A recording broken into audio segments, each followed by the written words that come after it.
All right, and we are now officially live. We haven't. We just like I said, this is our little cold open. Oh no, no, because Oh, you'll okay, get the never mind. yeah. I can try to zoom in a little bit more if you want. Nope, nope, can't do that either. That's good. So yeah, this is what we call our cold open. I purposely just go ahead and randomly state, yeah, it's the cold open. So we normally we have a random conversation while we are in the process of sharing the podcast itself that Am I is doing up. icebreakers? You can. Okay, great. So, icebreaker question: what is the most interesting thing you have heard this week? You looking first? You go ahead. Most interesting thing I've heard this week, which I've heard, um, is the perspective on the idea that Israel, the nation, and Israel, the government, are two separate entities. Mm, And that the idea of what is happening to the people in the Gaza Strip and Gaza City specifically does not represent Israel, the nation which sits under God's promise, but the personal agenda and private attack to protect Netanyahu's position as prime minister is separate. And that as a preacher, we need to be careful not to pray for the peace of Israel when it is the government of Israel that's slaughtering and trying to commit undercover genocide mm, of the Palestinian people because they want to take over the land. They cannot because the nations around the world are watching. So I mm, thought it very interesting when I was growing up, you sided with Israel blindly. mm. Mm-hmm. Now there's our children's generation because of the access to media and to coverage of stories, not so quick to just fall in line with the company toe and say, hey, we support Israel no matter what, when there has to be a context and full disclosure of content. I believe after if the nations of the countries around them and the United States do not rein them in, the government, which is basically in the military is a strong arm of the government, does not rein them in, there will be such a war crime that I'm afraid will be pushed under the rug because remember, if everybody remembers, Netanyahu encouraged Trump to move the embassy from Tel Mm-hmm. Aviv to Jerusalem. Mm-hmm. Now that's significant, and I won't get too much into that, but it's significant because there are people, Christians, Jews, Muslims, who are praying for this move to have happened so that they Mm. might think they can invoke the return of Christ. Interesting. Yeah.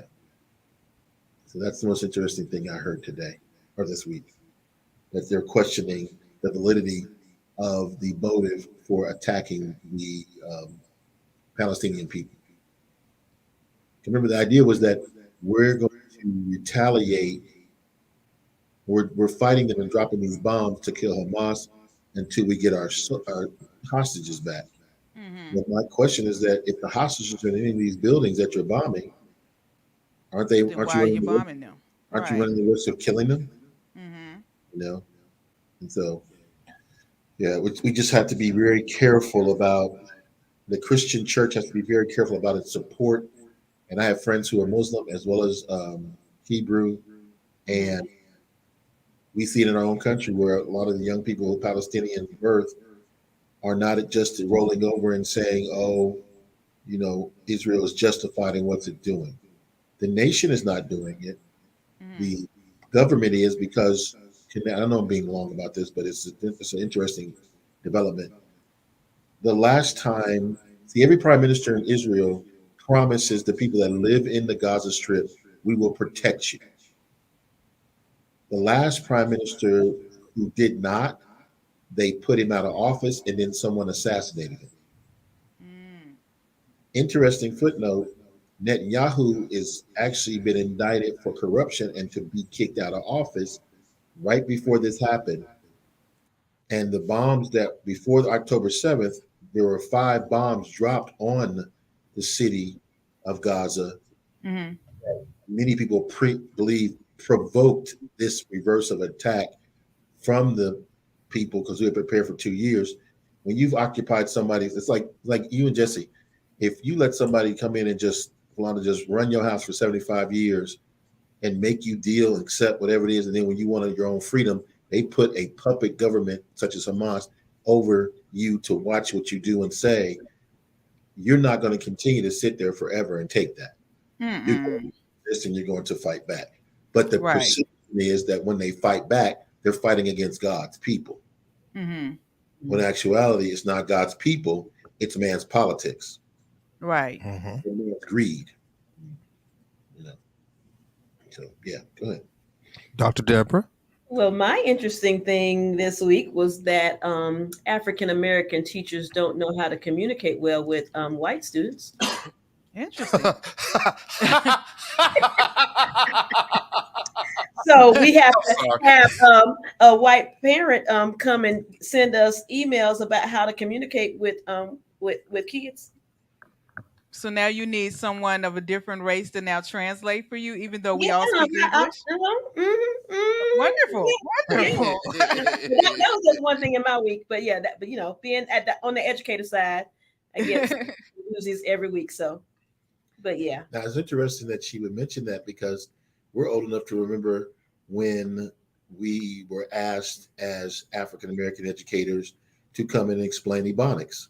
Mm-hmm. I remember that. Yep. Mm-hmm. We had to help our white teachers understand that Ebonics was not a language, but just a slang term that culturally speaking, everyone has a form.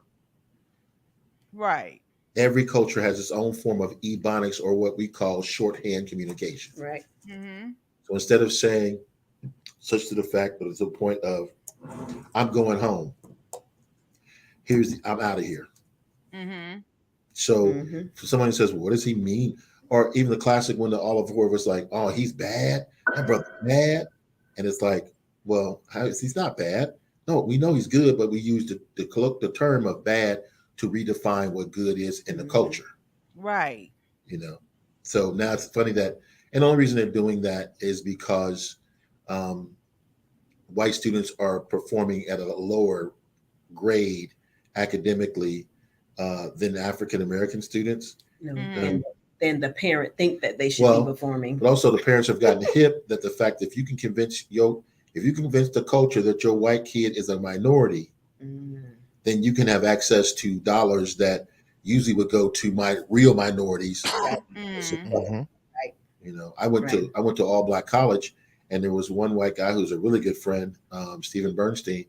He got a full scholarship because he was the only white boy that went to the school. And then he's now head of a nonprofit organization getting African American kids out of Compton and Watts to go to college, particularly black schools.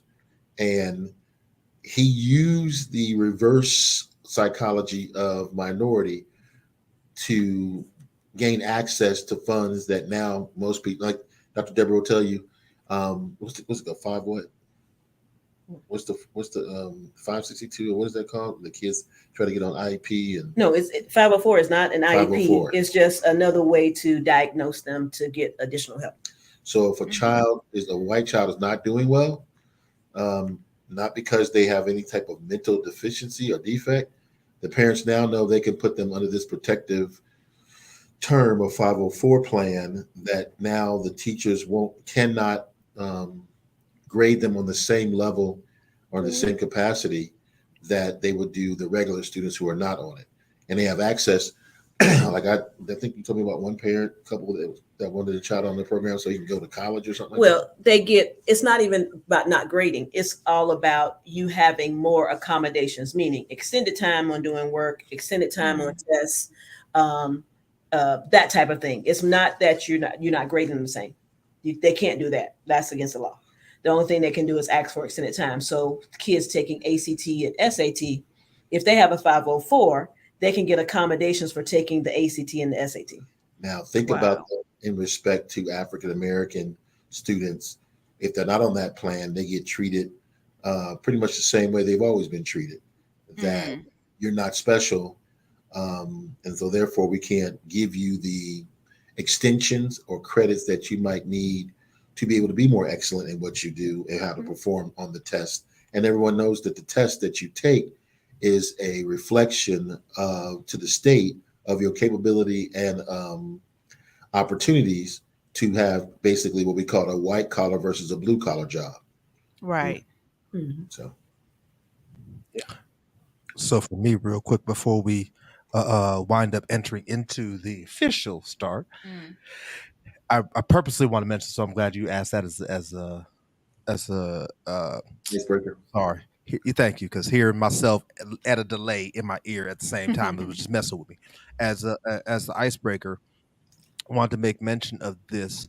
The most interesting thing to me was hearing that uh, the captain in the brawl in Alabama a few months back. I'm trying to see if I can find the man's name again. He is now being charged with assault. And the reason that was interesting to me was because as I was watching videos from the Breakfast Club, I watch the Breakfast Club a lot. Some of the videos they post up on YouTube. The lady was talking about how one of our tendencies, and I've said this for a long time, one of our tendencies as Black folks is we get really riled up about something and then we never follow through with it. And so we got real riled up about this brawl and oh my God, what a victory. We got to make this a national holiday and all this other stuff. And they better not do nothing. And then we never followed up. And they waited purposely, she said, for 3 months till all the noise dialed back to then slip this charge in. Yep. It's most likely he's going to wind up, beating the rap. But it's the principle of the fact that there should be no reason in the world why he should even be charged with assault when he was the one attacked. And it's not the person that hit him that is charging him. It's one of the other white people that wound up getting hit in the melee that's charging him with assault, or that is the reason he's being charged with assault. It's like, but yo, you were there. I don't have time when I'm getting jumped to figure out whether or not Damian Pickett is his name. Damian Pickett. I don't have time to figure out whether or not in the midst of this getting jumped that you hit me. Okay, you didn't hit me, so I'm not gonna swing on you, but I'm gonna swing on you. You come in my area, and I'm already in fight mode, bro. You catching these hands, and it's gonna be, and we'll deal with it later. And so I just found that very interesting as to how they just slid that in out of nowhere, and did it so under the radar that most people don't even know that this brother's being charged. Wow. Like most people think that all the trial and stuff with it is over because they got 1 or 2 of them and they've charged them and convicted them, but there's a long list of them that's not being dealt with. And so while everybody's paying attention to the election or the Republican national debates and all that, which they should, and they're paying attention to their local elections, which they should, under the cover of night, here it is. We charged him too, just so you Black folk can realize we gonna get you. And that's kind of how so for me, that was what I found interesting this week. Okay. Well, the thing that was funny about that, Jesse, is that when you go back and you see the context and not just the face value of the content, there had been a history of this family being disorderly and being disruptive on that dock. So there had been history with this captain and this family for the last 6 or 7 months. That's why when they parked their boat in the spot they did, they knew that they were out of order in doing so. And the captain, therefore, was very aware of who he was dealing with. And of course, like you said, they're trying to justify that both parties had some blame that could be going around. But it'd be interesting to see if they will charge the officers who were watching when the man first got jumped of being derelict of duty. I don't know if you saw the video portion that Mm-hmm. showed the Yeah. 4 officers at the very top, where this man initially is being jumped. They never move. Mhm. And it wasn't until the African American man that ran down tried to help, they still didn't move. You know, and I'm like, well, where's the accountability for their lack of protecting this man when they saw it from the very beginning unfold and clearly knew that he was in his right because he was the captain. You know? Mm-hmm.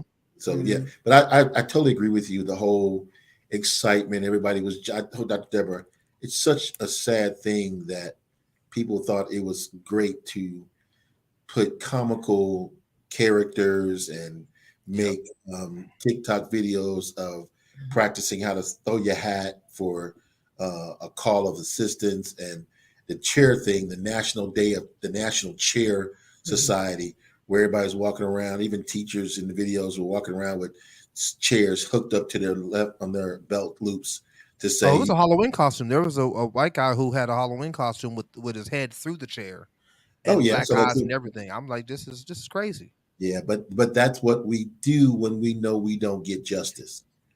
We use humor and commentary to express our outrage because we don't have any type of representation that they respect, our reality fear that can be a mouthpiece for us. So we were proud in a sense that they defended them and defended him and came to his assistance, but at the same time we were not fully cognizant of the fact that this is not a fair situation. Yeah, the man was attacked. His co-workers helped out, jumped, especially that man that jumped in the water to come to the man's rescue. And we all know that that area down in Alabama is already hostile with racial tension, drummed up by the previous president and the current senator that sits there overseeing that state, and at the history of that state. These kids were taught at an early age that you stay on your side, we stay on our side.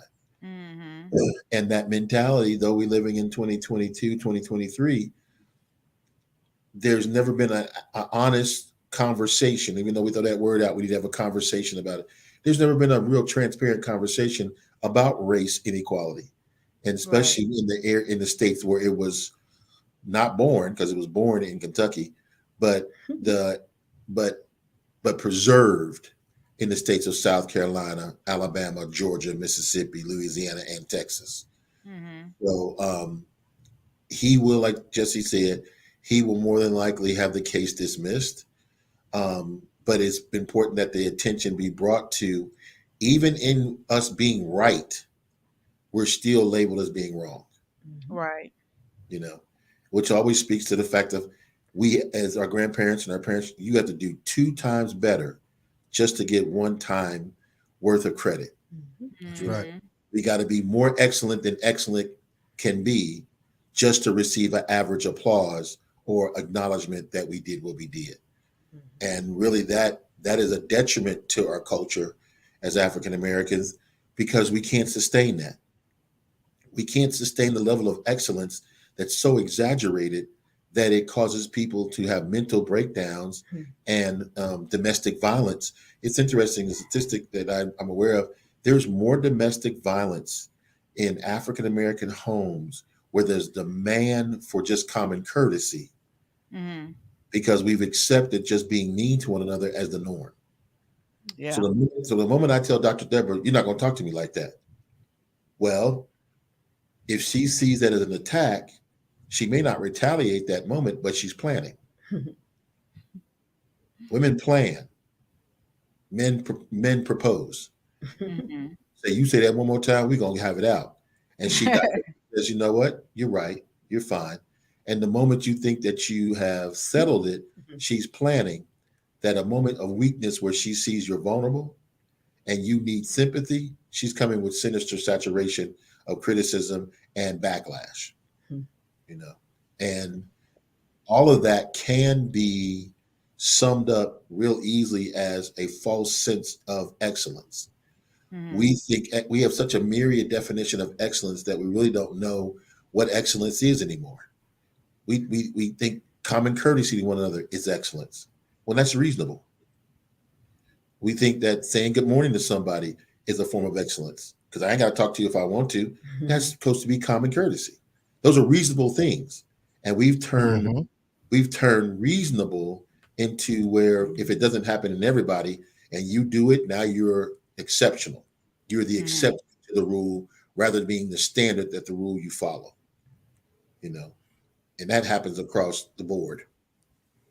You have no idea how good at transitioning you are, even without meaning to, because the title of today's podcast, I was going with a conversation about excellence. And so on that note, this is as good as a moment to start as any. So here comes the intro.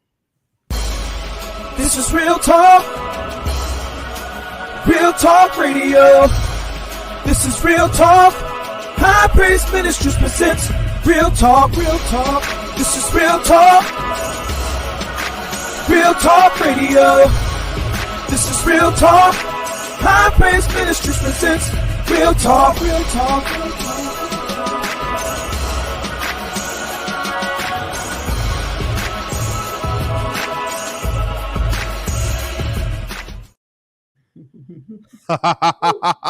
All right. Welcome to another edition of the Real Talk podcast. I, as always, am your host, Jesse Jones, along with my beautiful, my vivacious, and my wonderful, no longer fired. She is holding it down. Oh my goodness, she's held down the executive producer role for quite some time now. No, she gets fired a lot because she don't do her job. But she has been holding it down for a while, doing the job. I appreciate it. The one and only Miss Falonda. Say hi to the people, baby. Hi, family. Listen, Real Talk fans, we have some very special guests on the podcast today. Listen, y'all don't understand how special these folks are to my heart. I'm gonna try and just do my normal style intro, but it's kind of hard because these folks is family for real. They have known me where some of y'all didn't know me. They knew me when I wasn't 8.5 months pregnant. They knew me when I had hair down to my shoulders. They knew me then. They have known me for a long time. Long time. These are my great friends from Cincinnati. He is the pastor and overseer of Tyrus. I got to say it the full way. I always just call it Tyrus, but I get the rest of it. It's Tyrus Christian Fellowship Community Church. Did I get it right? Yeah.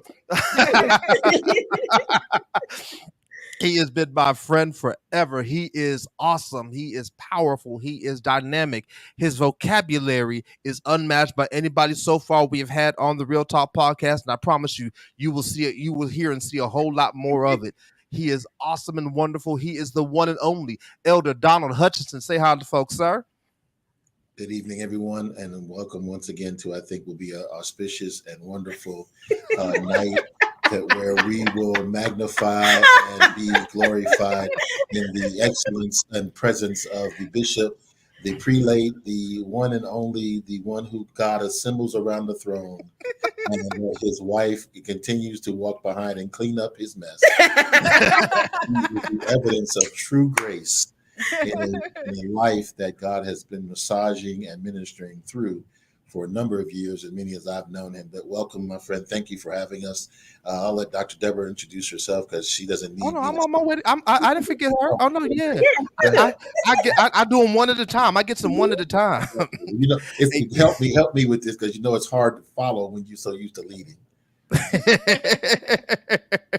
And so y'all don't get it twisted. He's real down to earth. So don't let all that Jesus talk he was just doing fool you. He got that too, but he's a real down to earth brother. And in particular, one of the reasons that he is down to earth is the lovely lady to his left, our right. She is the powerful, the wonderful. She walks with grace and elegance. She is a person who can kill you with a smile. Now that's different.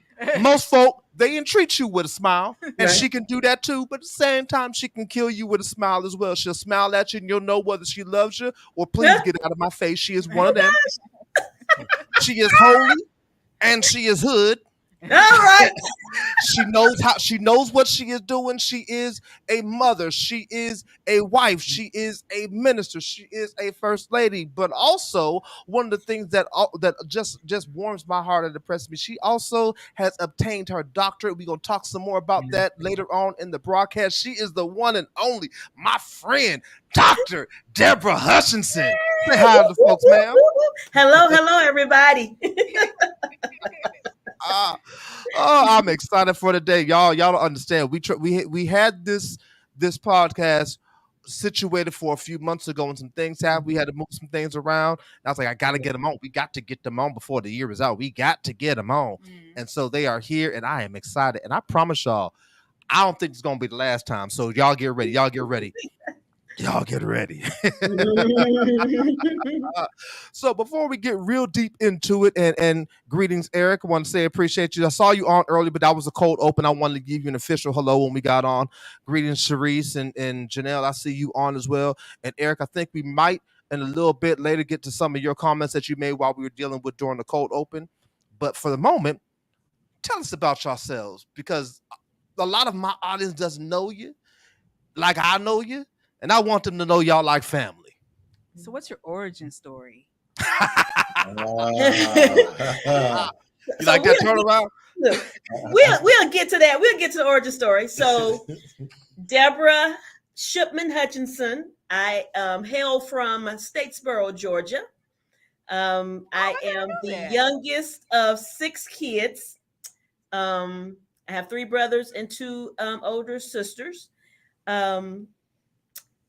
My grew up in the church, been in the church all my life. My father was like number 1 deacon. So we was always in church. That wasn't a choice. It was a lifestyle.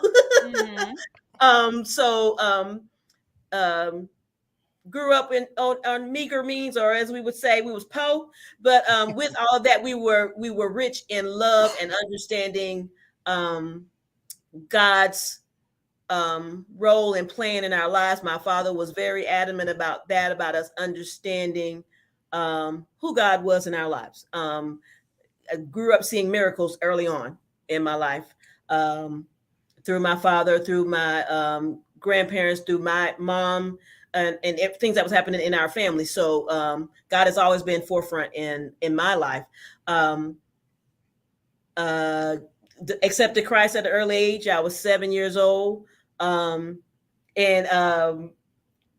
Loved the Lord. Because the thing was, the reason why I wanted to become a member of the church was, of course, to get the cracker and the juice. But also, you couldn't serve on anything until you was baptized. So that got me into the choir and everything else. So, but I wanted that cracker and juice, if nothing else, to have a little snack when my aunt ran out of the animal crackers when we was on the back pew at church. So that was another reason. But I grew up as a quartet kid. So my father has been singing all of his life. He will be turning 90 years old this coming March, and I've known him as being a singer. So when you grow up in a quartet family, that means you're going to be in a quartet too. So did all that as a teenager, singing with friends and things like that, other church members and things like that. So had a chance to see a little bit of the smaller part of the world. Now fast forward, education wise, because I know some of that is you're going to be talking about in the podcast. Had a chance to experience a lot of great opportunities in education. I was considered gifted. So with that came a lot more responsibility and learning about the world in black and white. So I had a lot of experiences early that probably a lot of people should not have had, but I did. And so it drove me to want to become the best that I could be. So now think about in my teenage years, looking back, I realized that I was always being groomed and learning how to be a teacher, because I always taught my stuffed animals. I taught them how to write. I taught them how to read. I taught them thing with my little chalkboard, my little Sesame Street chalkboard. So thinking back on my life, I realized that was something that was already instilled in me, was to become an educator, but also making sure that I was supporting the platform for others that looked like me to be able to excel. So going on to college, being the only one in my family to graduate with a bachelor's degree, master's degree, doctorate, and letting my parents even know, because my parents did not even finish, grade school, letting them know that their name is a part of the name that's on my diplomas. So that means that they got a bachelor's, they have a master's, they have a doctorate. Because their name is on it, because I am representing all that they have instilled in me. So family is very important. Education is very important, and making sure that I am a mentor that's able to pull the others that are coming behind me up to where they need to be. And yes, Eric, I do have a doctorate in education, urban educational leadership. And so what that means is that I did research, and my focus was looking at African-American women principals in lower performing schools. And so I wanted to always know about what was the things in place, such as mentorship. Was there funding provided to help them? Was there something that would allow them to be sustainable, to make sure that their schools were turning around the way that they should, to make sure they were meeting the needs of the kids and closing the gap between African-American students, well, all of our kids of color and our white counterparts. Yeah. And Elder? Well, I began in a galaxy long. You will hear many references in my life to Star Wars, Star Trek, SG-1, Stargate. I am a huge science fiction fan. And being born in a time in the 70s, an era of great music, Renaissance. I am the oldest of four, and our parents are still living, and Donald and Princess Hutchinson always send a shout out to them, as Dr. Deborah said. We don't carry them unless we recognize that they carried us. Yeah. And so as Dr. Deborah grew up in church, I was saved at 5 years old, wanted to be a part of the local church I was in. Many of our stories overlap. I was interested in singing, was told that you can't participate in the choir without becoming a member. I inquired whether that took to become a member, and they said just walk down to the front at a given time when he opens the doors of the church. And therefore, I did that. Interesting footnote, at 5 years old, they always, at a certain age, they ask you, how long you plan to serve the Lord? And not knowing that I was supposed to have a more concrete and long answer, for years. So I think I stopped serving at 8. It was somewhere around 22. But all joking aside, I grew up, I'm a church kid. I'm a church boy. But at the same time, I was blessed enough to move out of church, which is religious and not really detrimental to you, unless you put more emphasis in the church than you do understanding about Jesus Christ. Right. And so early on, I began to ask the Lord and begin to talk to the Lord. And people will say, oh, how can you talk to someone that doesn't exist? Well, that's the first thing you have to acknowledge, is that he exists. Amen. Not because I believe he does. He exists because he shows me that he does. And so growing up in that type of environment, like Dr. Deborah, church was not an option. We could go out on Saturdays as teenagers and go to clubs and party, but on Sunday, y'all were so lucky to go to church. Amen. My mother would say, if you can party with the devil all Saturday night, you can go to church and be with the Lord all Sunday. And when I say all Sunday, day, all day, like Dr. Deborah, I was in church how many days of the week are there again? 7. We was in I 8. Mhm. I was in at least 8 or 9. Yeah, I know the feeling. Yeah, you know. So I'm not embarrassed nor I'm ashamed of that background and that upbringing, because it has given me a lot of standard strength to weather a lot of unexpected storms. And so I went to Walnut Hills High School, which is a pretty prominent high school here, not knowing till looking back now that, like Dr. Deborah, there were seeds in my steps to where everything God was lining me up to do and become was a model for our children to come later and me meet her. The question was like, what is our origin story? It's interesting because it didn't involve going to church. I've told this story across the pulpit many times, so I'm not sharing anything that's not public record. When I met Dr. Deborah, she would just come to Nashville, Tennessee, where we both were going to school, her at Meharry and I myself at Fisk. By the way, it's Fisk homecoming this weekend. So I do love you, Jesse. Amen. And Valanda. So when I met Deborah, and I had been going through a very bad time, and please understand, just because you grow up in church doesn't mean you're exempt from the contaminants of the culture. Amen. That's Amen. right. And so going through a very bad time, literally sitting in the church, we were both sitting in the church. She was waiting for the choir rehearsal that we were part of. I was already part of the choir, and she came and she'd heard about the church that was popular at the time in Mount Zion Missionary Baptist Church. Joseph Warren Walker, the third pastor, now currently the bishop over the Full Gospel Fellowship Church. I had to put that out there because, I'm trained. Baptist bred, Baptist dead from the womb to the tomb. Oh, Lord. And yet, when I met her, the Lord specifically said to me, do not bother her. Because if you bother her, you will mess her life up. At the place where I was at, Philanda, I was, and you know some of the story, but for your audience, I was in a very bad place relationship-wise, and had a lot of baggage that she did not pay to have put on her plane. And so it was maybe a couple of years, about 3 or 4 months later, that I saw her again. My buddies and I would go to, literally, this is just the facts. We literally would go to happy hour because we were so broke.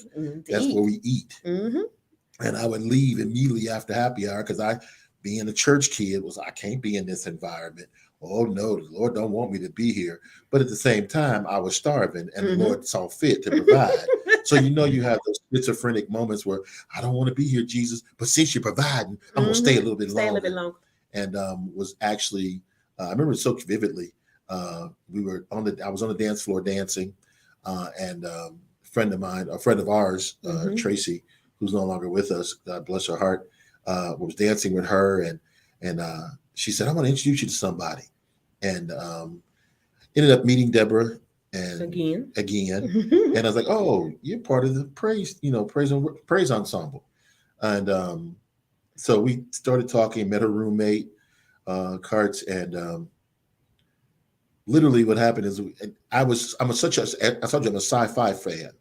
And you do like Doctor Who, Eric. He does like Doctor Who. Yes, I do. My goodness, do I ever. But at the time, X-Files had just came out. So literally what I would do on Fridays is go to happy hour, be out by 7:00 to get home so I can watch X-Files by 8:00. I don't care if the house was burning. I had to see X-Files. It took Dr. Deborah a lot of prayer and fasting to come around and understand that she did not have a life without X-Files. If she did not know Scully, I don't know what the world would have been. We probably never would have stayed together. I am the only one who's like that. Her burden is wrestling every Monday, 8:00. Yeah. Oh my goodness. I don't care. I don't care what's going on. Monday, Dr. 8 to 11. Dr. Deborah knew Monday was no sex night between 9:00 and 11:00 Monday Night Nitro. I don't care how excited she was. I had to see my WCW.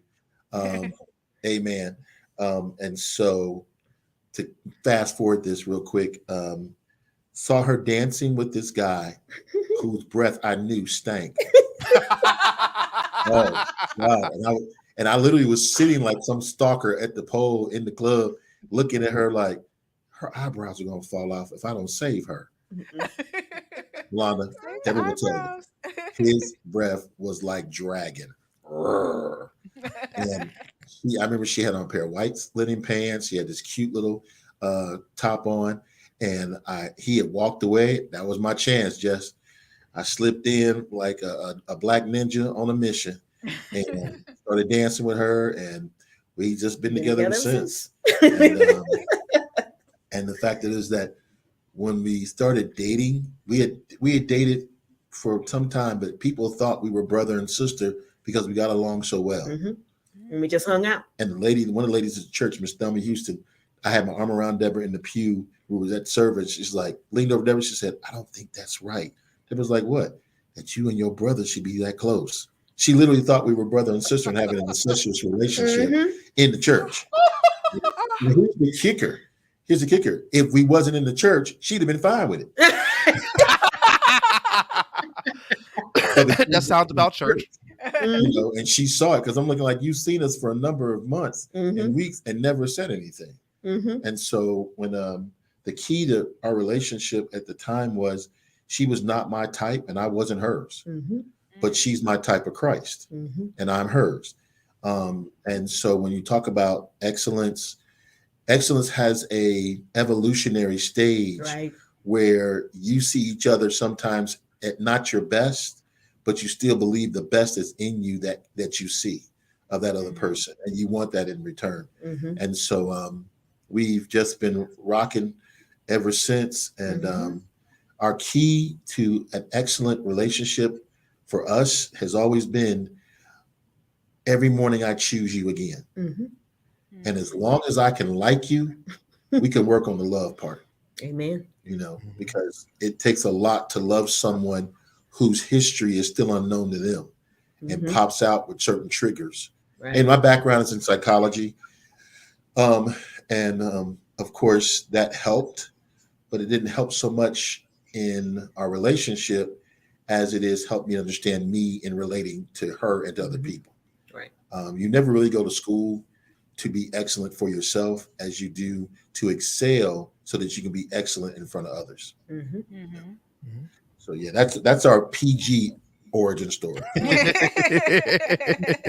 Because I've heard some things. I've heard some, I told you, these are family to me. Don't say nothing. Stay quiet. Silence is a PG. ministry. Silence is a ministry, Bob brother. Silence is a ministry. Because just like I won't tell no stories, about the polls and the clubs and things. I won't do that. I'm not gonna do that to you. I promise. just like y'all know ours, we know yours. Well, on that note, we're gonna move right on. Do I know how to transition out of something? That's a good one. That's a good one right there. Shout out to my boy Trek who just jumped on. Appreciate you, sir. That's my boy Mike. He is for y'all who don't know. That's really mostly y'all two at the moment. Mike is the gentleman who came up with the jingle that you heard as my intro. Okay, my boy Rashawn Trust is the vocals, but he came up with the beat. Michael Gibbs is, oh my God, I called him Michael. It feels so proper. I never call him Michael. It's either Mike or Trek, but my boy Mike is an awesome beat maker. He is one of the best that I know that people ought to know. That if he decides to really just jump into it hardcore, because his plate is full of 16 other things. Wow. He decides to jump that hardcore, he gonna be unstoppable. Like the boy is bad. He's got throwaway beats that other people would love to have as their main stuff. That's how good he is. I told him about the concept of the show, and he was like, "I got you." And 2 days later, he sent me 6 possible jingles. It's like, hey, choose one. And they're all, I said, how much are you? He said, no, it's all yours. Just go ahead. Just, So I make sure I make it a point anytime, especially when I see him on now, I always take a pause. I'm like, yo, anybody who needs a beat, needs something, hit him up. Boy's bad. Okay. Definitely. It was really good. I really enjoyed the introduction. Yeah. It was really the quality and caliber of excellence. It came through. I was sitting looking at Deborah, and I was like, "Oh, look at my man! Look at Jesse stepping it up." So proud. We proud. trying to be professional now. We We trying proud. We proud. Y'all not trying, Y'all doing it. Y'all doing Y'all it. doing it. Y'all doing it. I give credit to where credit is due, and even if it ain't due yet, it's gonna be paid. That's soon. right. So y'all love the background, man. That is really a nice background, and I love the whole concept with the the wallpaper background is designed by my late friend Russell. So the logo, that's all him. The studio background I did, what I did was I found a picture on Google and I just Photoshop. I know how we do. Image right on top of it. Yeah. Yeah, like so all of this has been a collaboration with very, very close people to me who I'm not really a collaborator. You know that it's me, and that's what I do. But for this, it was like, let me find some people that can do some things I can't do. Greetings, Miss Donna. Appreciate you jumping on. Family's on. Hey, Let's go ahead and transition into the actual, because I'm loving this. I'm ready for a lot of this, and anxious to hear some of y'all's answers and responses. So. You mentioned in your origin story, I'm gonna keep using that for the rest of the day. You mentioned in your origin story, your children, my two friends, my little brother and little sister / little niece, little nephew, whatever they want to be called. So the first thing I want to deal with in terms of excellence, and Eric, I think you'll enjoy this because it kind of goes right into the education conversation we were having earlier. How is it that you two were able in this day and age to raise such phenomenal, successful, I think they have educated them too. Oh, I'm on the way. Let me do the He build. set it up. He's setting. I like his setups.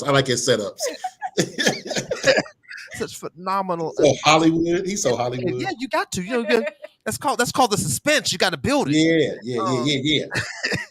How are we able to raise such wonderful children in this day and age? Like Donald III, he is electrical engineering major, correct? If I'm not mistaken, correct? See, IT graduate. IT, sorry, And author. And he's an author. And an author. I didn't know. Now the author part I didn't know. Yeah. That one. That's forthcoming. We'll be letting you know about all that. Oh, please do, because you know me, I am all about support. And then there's Miss Danielle, who I have known since she was knee high to a grasshopper, as old folks like to say. She has exploded everywhere as well. She has done the acting and the musicals on stage. She has her doctorate degree. She is a practicing attorney. Like you two you two are the epitome of what people like to say Black excellence and the modern day Cosby family, if you will. Oh gosh. Where you have and I mean that in all sincerity, because there are very few families I know. I can only speak from my own personal experience. Very few Black families I know that have this kind of success rate. I only got one in mind that has your kind of success rate, and I'm trying like all get out to get him on the show. It's not his kids though; it's his brothers and sisters. But there's like 55 of them. Yeah, and all of them are either doctors or lawyers or what in the whole nine. And so like y'all two were like neck and neck, and I'm like, this is I don't see this that often. So I feel like if we're going to begin to progress forward as a people, or whatever people want to say it as, I feel like these kind of nuggets, when you see success at this level, at this rate, you two have your degrees and are successful, and now your kids have the same thing. We have to start listening to the gems, to the success, and figuring out how to incorporate it. So how did you do it? Well, let me add something to the. Don't forget about Diane. I got to add the third part of the tricycle. I was gonna say, if we're not going to announce the future Tony Award winner. It's interesting that you say that, Philonda, because she was nominated for a Cappy Award, which is at a high school level, the Tony Awards, for playing Sandy in the SpongeBob musical for her senior year. But her phenomenal success, of course, many may not be aware, she played the first African-American Annie in the 100-year history of the Children's Theater of Cincinnati here locally. gained national recognition Mhm. through the Kelly Clarkson show. Mhm. And literally how that happened is that she told her mother, Mommy, I need to be on national television, so I'm going to speak that thing. Daddy always talks about speaking things Yep. into existence. Yes, you And did. literally 2 days later, the producers from California called. Yes. And and while the pandemic had just started, which we did not know it was at the time, she was on the Kelly Clarkson show. And the thing that's exceptional, and the thing you asked so much to what's the secret, it's really about cooperation. Mhm. It's really about cooperation. And Dr. Deborah will tell you, I've taken a lot of lead on the dynamic of this family. And we first began our relationship when we had Danielle. I said to her, you have the right to say whatever you feel to me without fear of retaliation. Because I know it's hard to love me, because I try to do it every day. Mhm. The second thing is that we're not going to argue whose turn is to do what. We just asked the ultimate question, is the job getting done? There have been many couples who have fallen out over just changing the diaper. Now, the things I cannot do, which is breastfeed, but there's a funny story with that, where my oldest thought one night laying in bed that I was her mother. And she latched on, God bless her heart, y'all. She latched on, and you know, life. Jesse, I'm there in the bed, and I was like, what in the world? Like, felt like I told Deborah, I said, and I understand from a personal experience how it's hard to detach them from that. Deborah was like, put your finger in there. And she looked at me, Diana looked at me like she was a daggone Rottweiler, but don't you take that out my mouth. I was like, girl, you trying to do things ain't natural. Mhm. Over there, roll over the other side. So it is actually cooperation. We tell them all the time, you make us look good. Mhm. It's not that you don't have influences and cultural pressures, but you make us look good because hopefully we presented a model for you that you can feel like I can say what I need to say in this environment without being belittled, berated, or attacked. Mhm. There is a standard. Don't get me wrong. We are not their friends, never will be their friends. I don't care if they have the kids of their own. There's always a line between us Yep. and them that has to be respected by both. Mhm. One of the changes that many couples face now in their 30s with these millennial group of individuals, they think that there should not be a line. That Yeah. when you give a child the opportunity to name, decide, choose what they feel, when their development internally is still maturing, Yeah. there's no way I can expect you to make a good decision when you yourself is still trying to figure out what a decision is. So that's the first key, cooperation. The second key, flexibility. Mm-hmm. You got to be flexible as a parent, as a couple. We understand that everything's not going to go the way we plan, Mhm. but we don't abandon the plan when things don't go that way. Right. We always use a plan as a template to make sure that we have some type of outline to follow. And then lastly is support.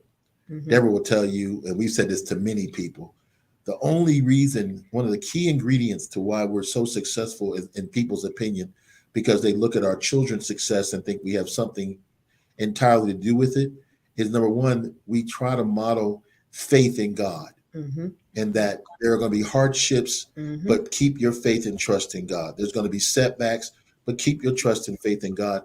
And also family. Yeah. My mother and father, Deborah's parents, my brother and my sisters have been phenomenal. Yes. Donna, even if she's online still, she really was so influential to the point where she was trying to steal our kids and claim for her own tax purposes. Yeah, that was huge back in the late 90s, early 2000s.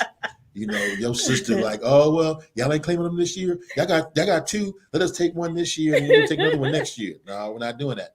And so the cooperation, the flexibility, and the support really, really, really, really have to be maintained. Now, here's the key.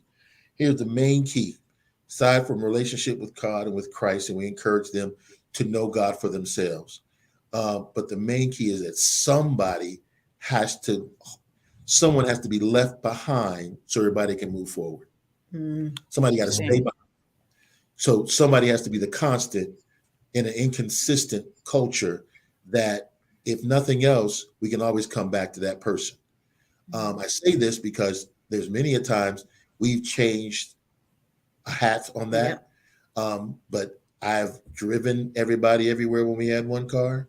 I have picked up and brought lunches. Interesting story. One of the teachers that Donald had, he had forgot his lunch, and our kids know you're not going to sit there and not eat because you were absent-minded. I shouldn't. To punish you by not letting you eat, to teach you a lesson, is not teaching you that lesson that I want you to learn.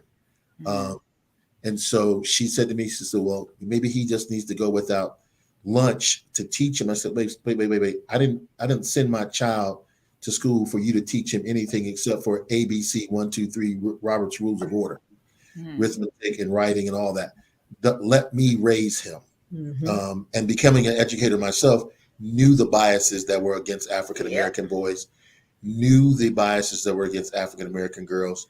And we let them know sometimes, and this is something that every African-American child needs to be told who wants to strive for excellence, you might be the only one you see. Right. But don't it let be said that you're the last one they see. That's right.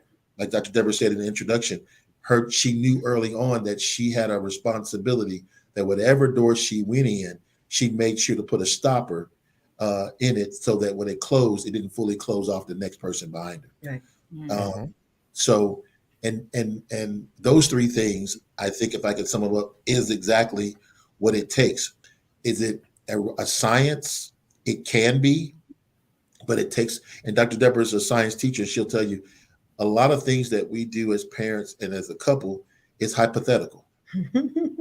You form your hypothesis. It might work. This could work. It couldn't work, but you don't know until you go through your validation process and you start testing through experimentation.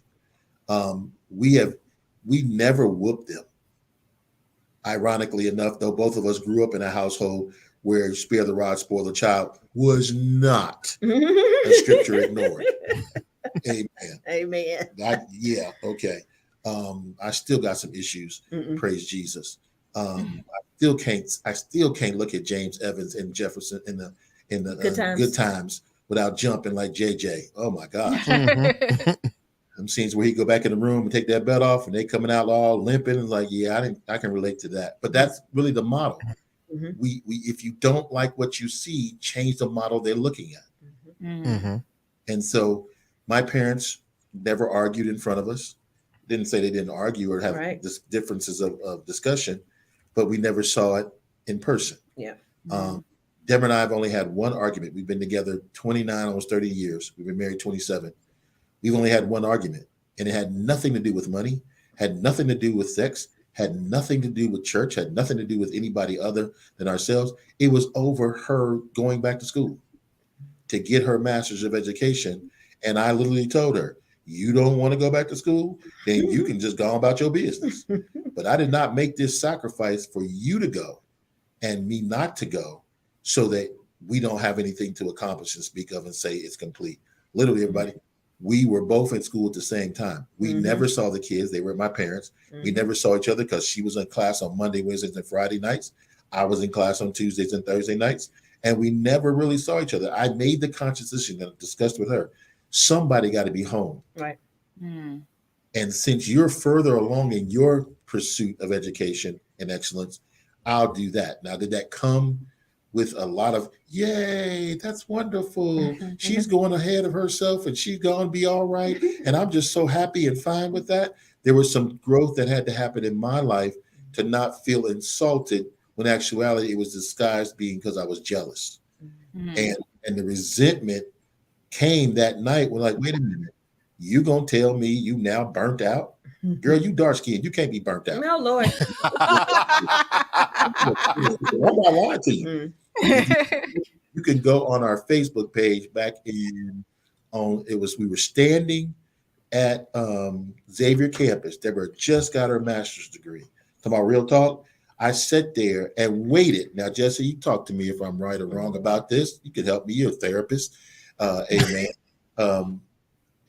If somebody, we live in a culture where we really applaud others who were were backstage, but we don't really know. We compliment those who are on stage with us, but we don't compliment the people that really are running things behind the scenes. Mm-hmm.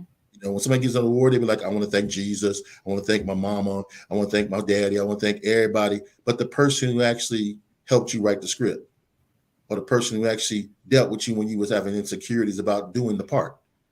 And so Deborah went through all this list of thanking everybody. And you can see in the picture, I got an attitude because she ain't say nothing about me. This is new to her. You were thanking everybody like from your masters and everything on Facebook and never said my name. And I mentioned it. So when she got her doctorate, she made a point.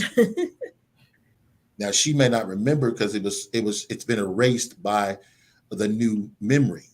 But I had an attitude because I was like, wait a minute.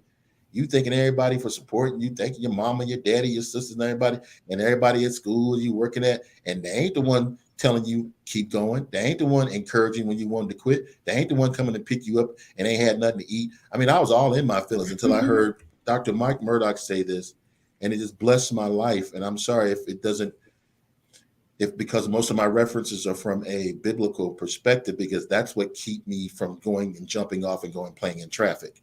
The fact that he said it's a blessing to be taken for granted. Now you can imagine. He said it's a compliment when they take you for granted. And I said there, what? Hold on, player, you don't know. You got the wrong. I know you spiritual and everything, but I ain't hearing that right now. I'm not feeling that, so you better make it plain. He explained that people take you for granted because they know you're consistent and trust you to be dependent upon. And I literally just like, what? I still wasn't feeling it. I'm like, yeah, that sounds good in theory, bro, but you ain't in the house with this woman.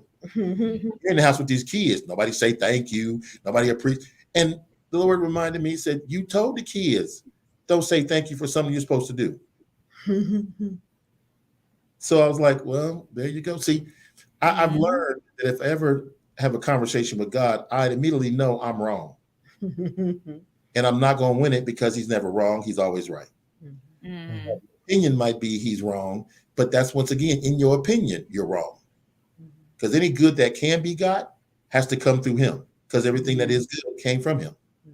So we fast forward, Danielle. Can I give some practical things? Go ahead.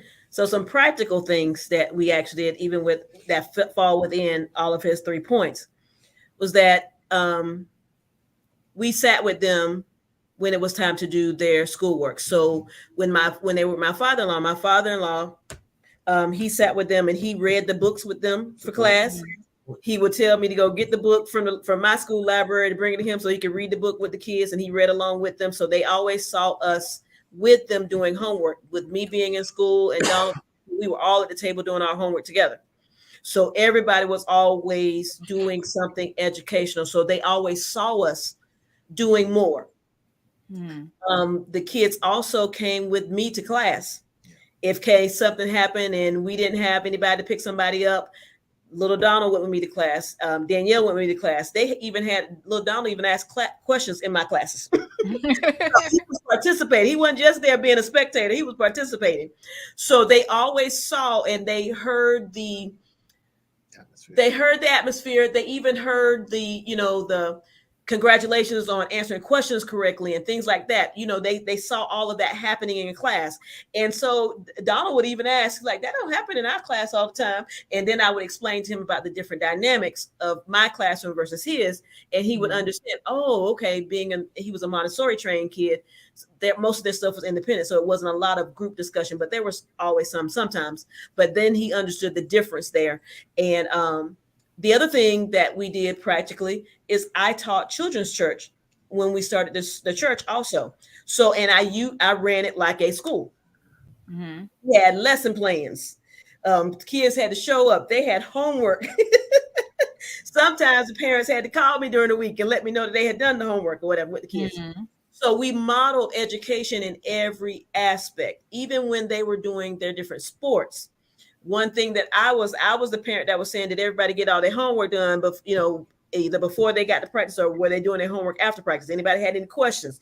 Anybody's parents needed to call me for me to help them with their. So they always knew I was giving that help to make sure that people were able to learn and understand. And they would even want to have some help sessions together. So we were always encouraging education and asking questions. Asking questions.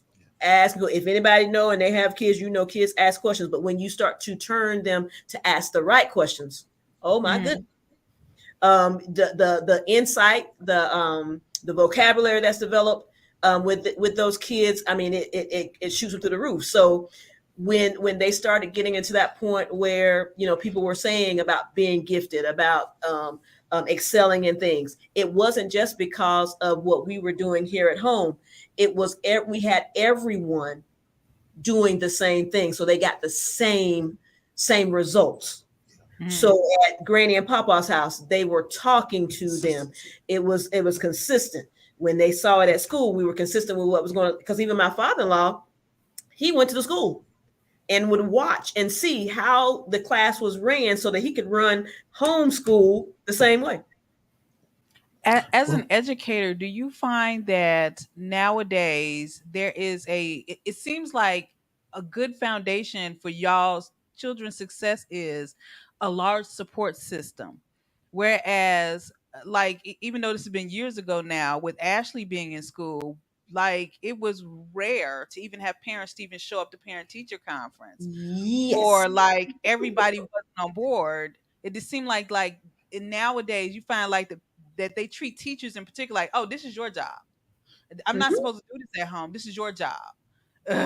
Yeah. You hit it all. You said it all right there in a mouthful, and it's all truth. Let me add this, Philanda. Sorry, let me cut you off. Yeah. The thing's burning in my mind is the fact that when you become a parent, your dreams and hopes and goals go on hold. Mm-hmm. And say that again a little louder. I want to make sure everybody caught that one. I heard. I want to make sure everybody caught that. When you become a parent, your dreams, hopes, and goals go on hold, and your total commitment is to develop a citizen, not to raise a child. Right. But you have to develop a citizen, and until that person becomes a citizen that contributes to society, your job's not done. Now, for us, because I told you somebody had to stay behind, I told Deborah, I will stay behind so that you can finish what you were doing when we first got together. Right. We didn't tell you that the fact Deborah was working on her doctorate in microbiology when we first got together. Biomedical engineering. Biomedical engineering, sorry. And what happened was the teacher, her preceptor, her teacher didn't think she was qualified enough to go there. Deborah Lilly was at Howard University, enrolled to go to school, and she got a letter from Harry that gave her a full scholarship. Her brother and her, George, got in the car, drove all the way down to Nashville, Tennessee, and we always like to say, God, she was working, Jesse, at a Foot Locker. It was a Lady Foot Locker. No, I was getting ready to start a job the next day. And all that was changed because she got a full scholarship, and God says, I had a better plan. Of course, you don't know that when it happens, but looking back, she came all the way to Nashville. I was supposed to have been graduated already. The building had burnt down and lost all my records. So I couldn't graduate. And it was those 2 years that we ended up connecting. And we tell you how we met, of course. The thing that is most challenging is that sometimes parents think that their job is over when their child turns 18.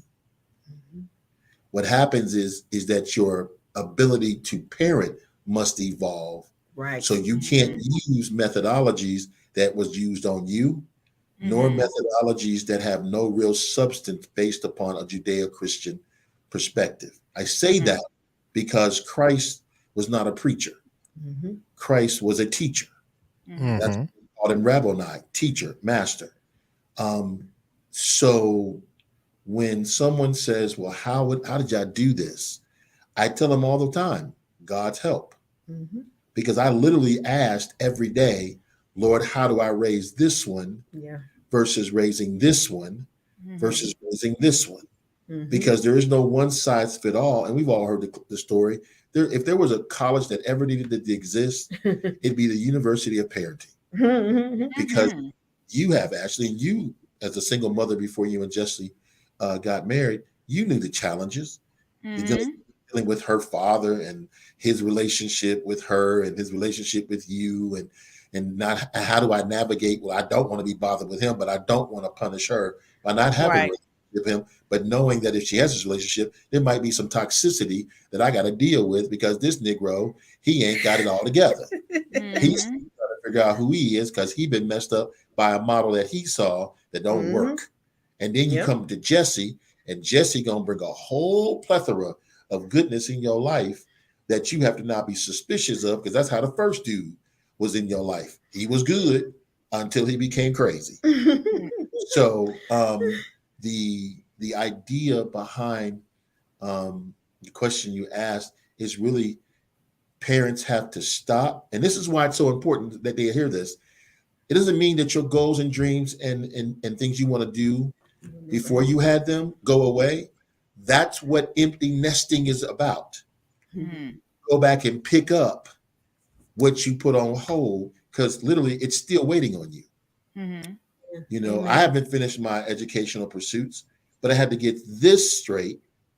Now it's more stable so that, bam, and get me wrong, we've been on welfare, we've been unemployed, we've been having unemployment checks, but the consistency of the plan we were given never wavered. Yeah. I literally, Jesse, when I didn't have a job, was on unemployment, making $216 a week from unemployment, would tithe my $21.63 every Sunday until a better opportunity, until a promotion came. Worked as what I was supposed to do, but then understood I had someone who understood the fact that it's better to encourage me than to discourage me. Mhm. Here's the thing Dr. Deborah said. We encourage the kids to ask questions and promise them that we wouldn't be mad if they asked a question we didn't like. Right. Mhm. Deborah will tell you, from the very Mhm. beginning when they were little, tell me the truth, I won't get mad. Mhm. How many of us have heard that? Mhm. Yep. Only to discover when you told them the truth, Mhm. They got mad. They got mad. out, put your hand out. Mhm. Don't you move your hand and get 2 more licks. Or go out to that tree and get me a switch. Ooh, yeah. And don't give me no small one. Mm-mm. You know, because now you told me to tell the truth Mhm. and then you punish me. So what's the likelihood of me telling you the truth again? Mhm. So you've already managed me to tell me, and I need to lie to save my behind. Mhm. So when I told them, if you tell me the truth, I won't get mad. And this goes on even today. But if you tell me a lie, I'm gonna act a plumb fool. Mhm. I gave them enough distinction that they would literally choose to tell the truth. And then it was on me to reflect and model the truth I told them that I would do. Mhm. Mhm. What happens a lot of times is we as parents tell our children to do things we expect and promise them things we don't finish or follow through with. Right. Mhm. A friend of mine, Donald's That's a godfather, bar. Donald's godfather said, Donald, don't ever make a promise to your kids that you don't plan to follow through with, because he found out he promised something to one of his boys at 5 years old, came back to kick him in his teeth at 25. Mhm. It was ice cream. Daddy, you promised me at 5 years old that you go get his ice cream. James is working hard. He's providing for his family. He forgot, but his son didn't. Mhm. And that really shocked him because he was like, what? There's so many more important things I've done for you. Doesn't make a difference what we think is important that we've done. It's what they remember that we haven't. Mhm. And I think a lot of parents struggle with trying to connect to their children because there's a lot of empty promises that have not been at least acknowledged and say, hey, I failed. One of the key things that Deborah and I always do with the kids is let them know we get it wrong. Mhm. There's no pride, Oh yeah. but that doesn't mean that I relinquish my responsibility as your as a parent and authority. Yeah. I can be wrong and still Mhm. maintain my position as a father. Yep. We get another day to do it. Another day to do it over.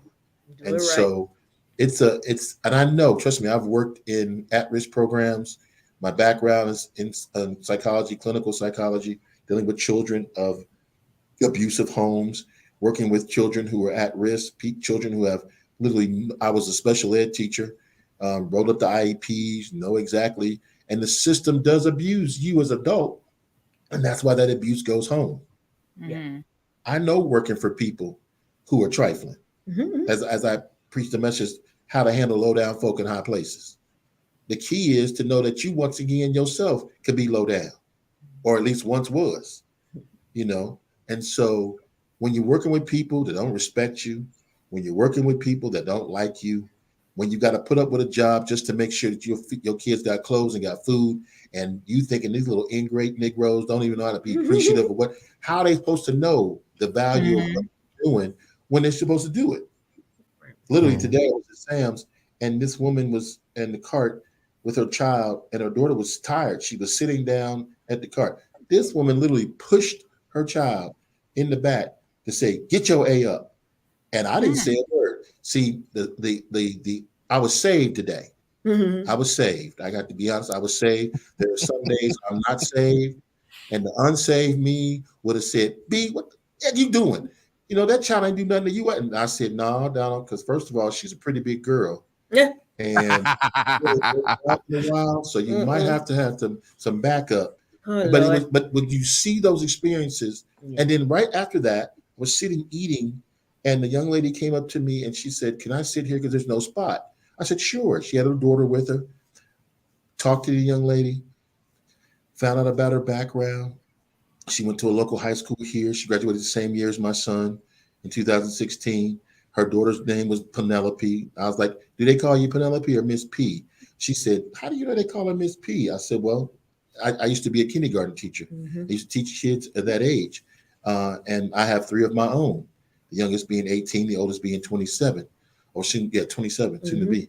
And literally, the young lady, now the child's 2, and she's like, "Well, how is she at 2? You mean the terrible 2s?" I said, "Well, see, I don't make assumptions like that Right, because that's what our right. culture thinks that's supposed to Ooh, happen. Lord. At 2 years old, you're supposed to act bad. No. So therefore, at 3, you're supposed to be better. Hmm.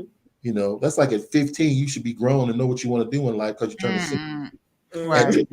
At 20, 21, you grown now. Mhm. At 25, you should know how to do such and such. We have a 27-year-old that we encourage her. Don't be like the culture and think you got to do stuff independent And all by yourself. and all by yourself. There is no shame. My father told me years ago, he'd rather me come borrow money from him than to borrow it from the bank. At least he'd have a understanding than the bank would. Now, in theory, that's what he said. When I try to put it in practice, that bank, The bank was closed. that bank was closed. Your loan was denied. Before I even got the application put in his hand, girl. And I reminded him about that. I said, "But you said I could come to you." He said, "Well, that's the idea." Mhm. Well, no, he said you can come to him. He never said the loan will be approved. There you go. And that's what he said. Yeah. That's exactly what he But said. then I learned something from that. It's not so much what you ask, but who you send to ask it. Mhm. Mm-hmm. So there's certain things in our lives that I don't go ask my parents for. Mm. I'll send the kids Mhm. because they have a relationship with them that's not scarred by. Look, they smiling. because, you They know it happens. yeah. It happens. Yeah. Layla. There's Yeah. things I would send Layla. Deborah to do. Yeah, because Ashley does it. Probably got the baby, that little girl got y'all wrapped around her finger like stuff that Ashley couldn't do if her life depended on it. Couldn't walk in No, certain parts she of the got house. her wrapped around her finger. Oh, please! I've we seen. done heard you too. We done Jessica. heard No, you. Jessica. That's That's no gummy worm. real But talk. she Real knows. talk. Real talk. You was on the phone with me one time, and Mhm. you were supposed to be having an important conversation with me, and that baby said, "Come on, we got to go." I got to go, man. I'll talk to you later. We gotta go. Well, no, I'm gonna tell you why I did that. I learned the principle about little kids. I was watching something on Facebook and scrolling on Facebook and some picture came up or video. I can't remember what it was. And it was a video. It was his father sitting next to his maybe 2 or 3-year-old son. And they at that age they can't really talk real well. But he's just and the father is looking at him and respond like he's like he understands everything he said. And underneath was the caption, sometimes you have to make sure that they understand that what they say is important. Important. That's So they right. will always feel they have a voice. So You just anytime said it. she says something to me, I'll look over and I'll go, whether I understand it or not, I'll respond. And so that's why I did that. I was, oh, we got to go. Okay, well, let's go ahead and go, because I want to make sure she recognizes her voice means something. Mhm. But see, at the same time, she got you. Oh no. You got Like you. she has me to, like, I make no bones It's about it. okay. She It's has me okay. to a degree. It's okay. It's okay to But confess I on live promise you, television that out of she got out of rap. everybody, out She of got everybody in her life, rap. whether it be me, Philanda, Ashley, You uh, are my right. mother-in-law, Jacob, out of all of them, the one she know not to try is me. Whenever they needed to calm her down, they called GJ. I promise you. To this day, when she acts up in preschool or whatever, Oh Ashley my. will call me and say, "I'm gonna call GJ," and she'll show me on the picture, and straighten up, because I wound up, a lot of it's due to this woman to my left. I learned the balance between love and discipline. I grew Mhm. up Yeah. super disciplined Yeah. household, church, God in Yeah. Christ. Yep. That's why I laugh when I Everything say, was "Oh, y'all love everything y'all was go to yeah. clubs on Saturdays." Yeah. What club? What club? No, no. Yeah. I was 7 days of church was what I was. Y'all Mhm. made it day because you had one day off. We was all day, every day, all 7 days. We used all of them. Mm. And so I had to learn that balance. Okay, there is discipline, but there's a way to love. I told Philanda a couple of years ago, I think it was, what amazed me when I first came in the picture with her and Ashley was she would discipline Ashley, right? And an hour later, it was like the discipline never happened. Not like Mhm. Ashley would act up all over again, but they would be just as close and laughing and hugging. And I'm remember back in my mind when my mom and my dad disciplined me. First off, they're not talking to me, and I don't want to talk to them. Like, there's separation for maybe a Yeah. day or so until we calm down, and maybe something has to happen where we can start to inch that back. That wasn't with them, and I watched that in amazement, because like there's something to that. And so I exercise that with Layla, where is she know don't she can't play with me, but GJ always gonna be here for you. I will Mhm. kill for you. Mhm. I'll discipline you, but I will kill for you at the same time. Why I said she got you wrapped. You just went on international television and said you'll commit a felony if that child is messed with. Yeah. So And that's what I'll sit there and you wait know on what the she does? police. You know what she I does? did it. She got a hat, throw it up in there. Woo-hoo! Who come running? With his chair. With his your chair. Chair, Walking on baseball water. bat, and lead pipe. I got them all. Yes, Yeah, sir. yeah. But I Oh, know what you mean. and because- she quick to use it too. She be like, "GJ, this person pushed me. I Come almost beat them up." I almost went up to the school. Real talk. I almost went up to the school. I found out this little boy had hit her. It was just a little push, and I almost got off work. Look, I'm coming. I'm about to beat this kid. I'm gonna wait on the parents. I'm gonna beat them, and when the police come, I'm gonna stand there and say I did it, but they started it. Take me to jail, but all of them deserved it. Oh yeah, But see, yeah. I Jesse, want to answer her. Jesse, you said something that was so poignant that I think we need to reiterate. The voice of authority rests in the soul of a man. Mhm. Mhm. And if you understand consciously not to abuse that, you will get the most innocent of people to follow you Right. and listen to your insights and advice. Mm.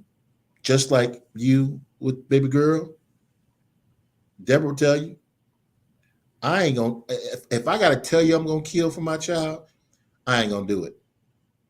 You just find out when you sitting on the ground with a brick upside your head, you bleeding, because I don't got time Yep. to talk about it. True story, Donald had a teacher who was biased with African American. Donald, Danielle, Diana went to Montessori program schools. And this lady had my son so afraid of her. He was hiding up on the table. When we came to the conference, he was hiding up underneath the desk. Aw. She made the kids call her by her first name. The reason why I talk about this is I was one of the subs that day, and I knew Donald knew the system so well. It was like he was being programmed in prison. He was so afraid of breaking any rules that he was reminding the students in the class, we're not supposed to do that. He would say, whenever I'd sub for the kids, I would always tell him to call me Mr. H because my last name is important to me and I don't need you jacking it up. So even Donald would say Mr. H because I didn't want the kids to think because he's my son that he gets a favor. He gets favor. For me, favor is shown in private that people experience and see in public. They should never know the secret of your favor. And so he said, when he was under there, I said, Don, why are you hiding up there? I said, oh, no, it don't take long. Because I told this lady when Deborah and I went to the conference, Deborah's saved. I'm still a work in progress. Don't make me come out. Because Jesus ain't coming back to save you. She was really biased. And the blessing was when Donald went to Walnut Hills, her son went to Walnut Hills. They were all in the same class. She had the nerve to say, I'm surprised you're here. Jesse, I literally had to turn and pray to the wall like Hezekiah. I know. I had to pray like to Hezekiah, like, Lord, please keep me right now because my son just started this school and I don't want him to be Deborah to be a single parent because I done whopped this white woman's head off. Here's the what can I say without sounding too ignorant because I'm supposed to use good vocabulary according to Dr. Jeff. The caveat that I'm trying to stress is that same child that the teacher that tried to tell my son he wasn't qualified to be at the school, her son left in 2 years. Wow. He couldn't deal with the stress and the demand of excellence and I say about excellence, this school has been the number one high school over the last 40 years in the state, number 4 in the nation consecutively. They literally will tell you in the door, Deborah teaches there, they will tell you we are elite because we have at least an 80%, if not higher, graduation rate of those going to higher forms of education. And not just undergrad, but graduate school as well. And so Dr. Deborah, this is a shout out to her as well. She's the only earned doctorate in the school. Oh, not? No, not no more. Me and no. It was before me. It was Dr. Harsh. Anyway. Oh yeah, but he don't count. No, she don't count because Deborah's black. She's a color too. She's a color too. Yeah, but she ain't blackish. No, she's not black. So therefore, she ain't no. So color. you gotta say African American. So you can say African American. No, on that whole people of color mess because that's nothing but a lie to eliminate and cause us to be invisible as black people. I hate when they do that mess on TV. People of color. That's why I said you gotta say African American. Now you know I ain't correct. You know I'm not correct. You know I don't know correct English. I don't swear by that lie. I use God vocabulary. I don't got no good English. I split everything. Come on, finish your See, thought. I'm coming back. I'm trying to come back. Finish your but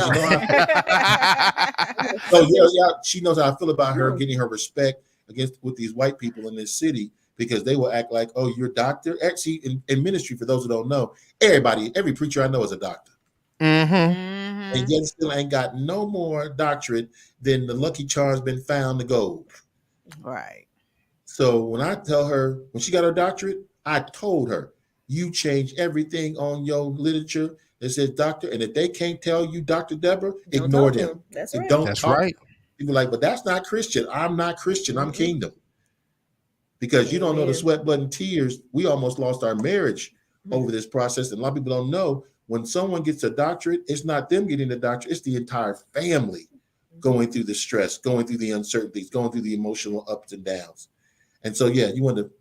So I want to answer your question, Philana, that you asked about with the parents and thinking that they're not supposed to do it at home. So the whole educational system has gone through a lot of ups and downs, a lot of peaks and valleys. Oh, I'm sorry. Can I interject for just half a second because you said it, and I want to put this question in at the same time you're answering it because he's been patient. But I think whatever your answer is going to be is going to tie in. Okay. Eric asked, "Does our current educational system need to be reformed? If so, what reforms would you suggest be implemented either at the federal or state levels?" So. Dissertation. Oh my gosh, dissertation at its best.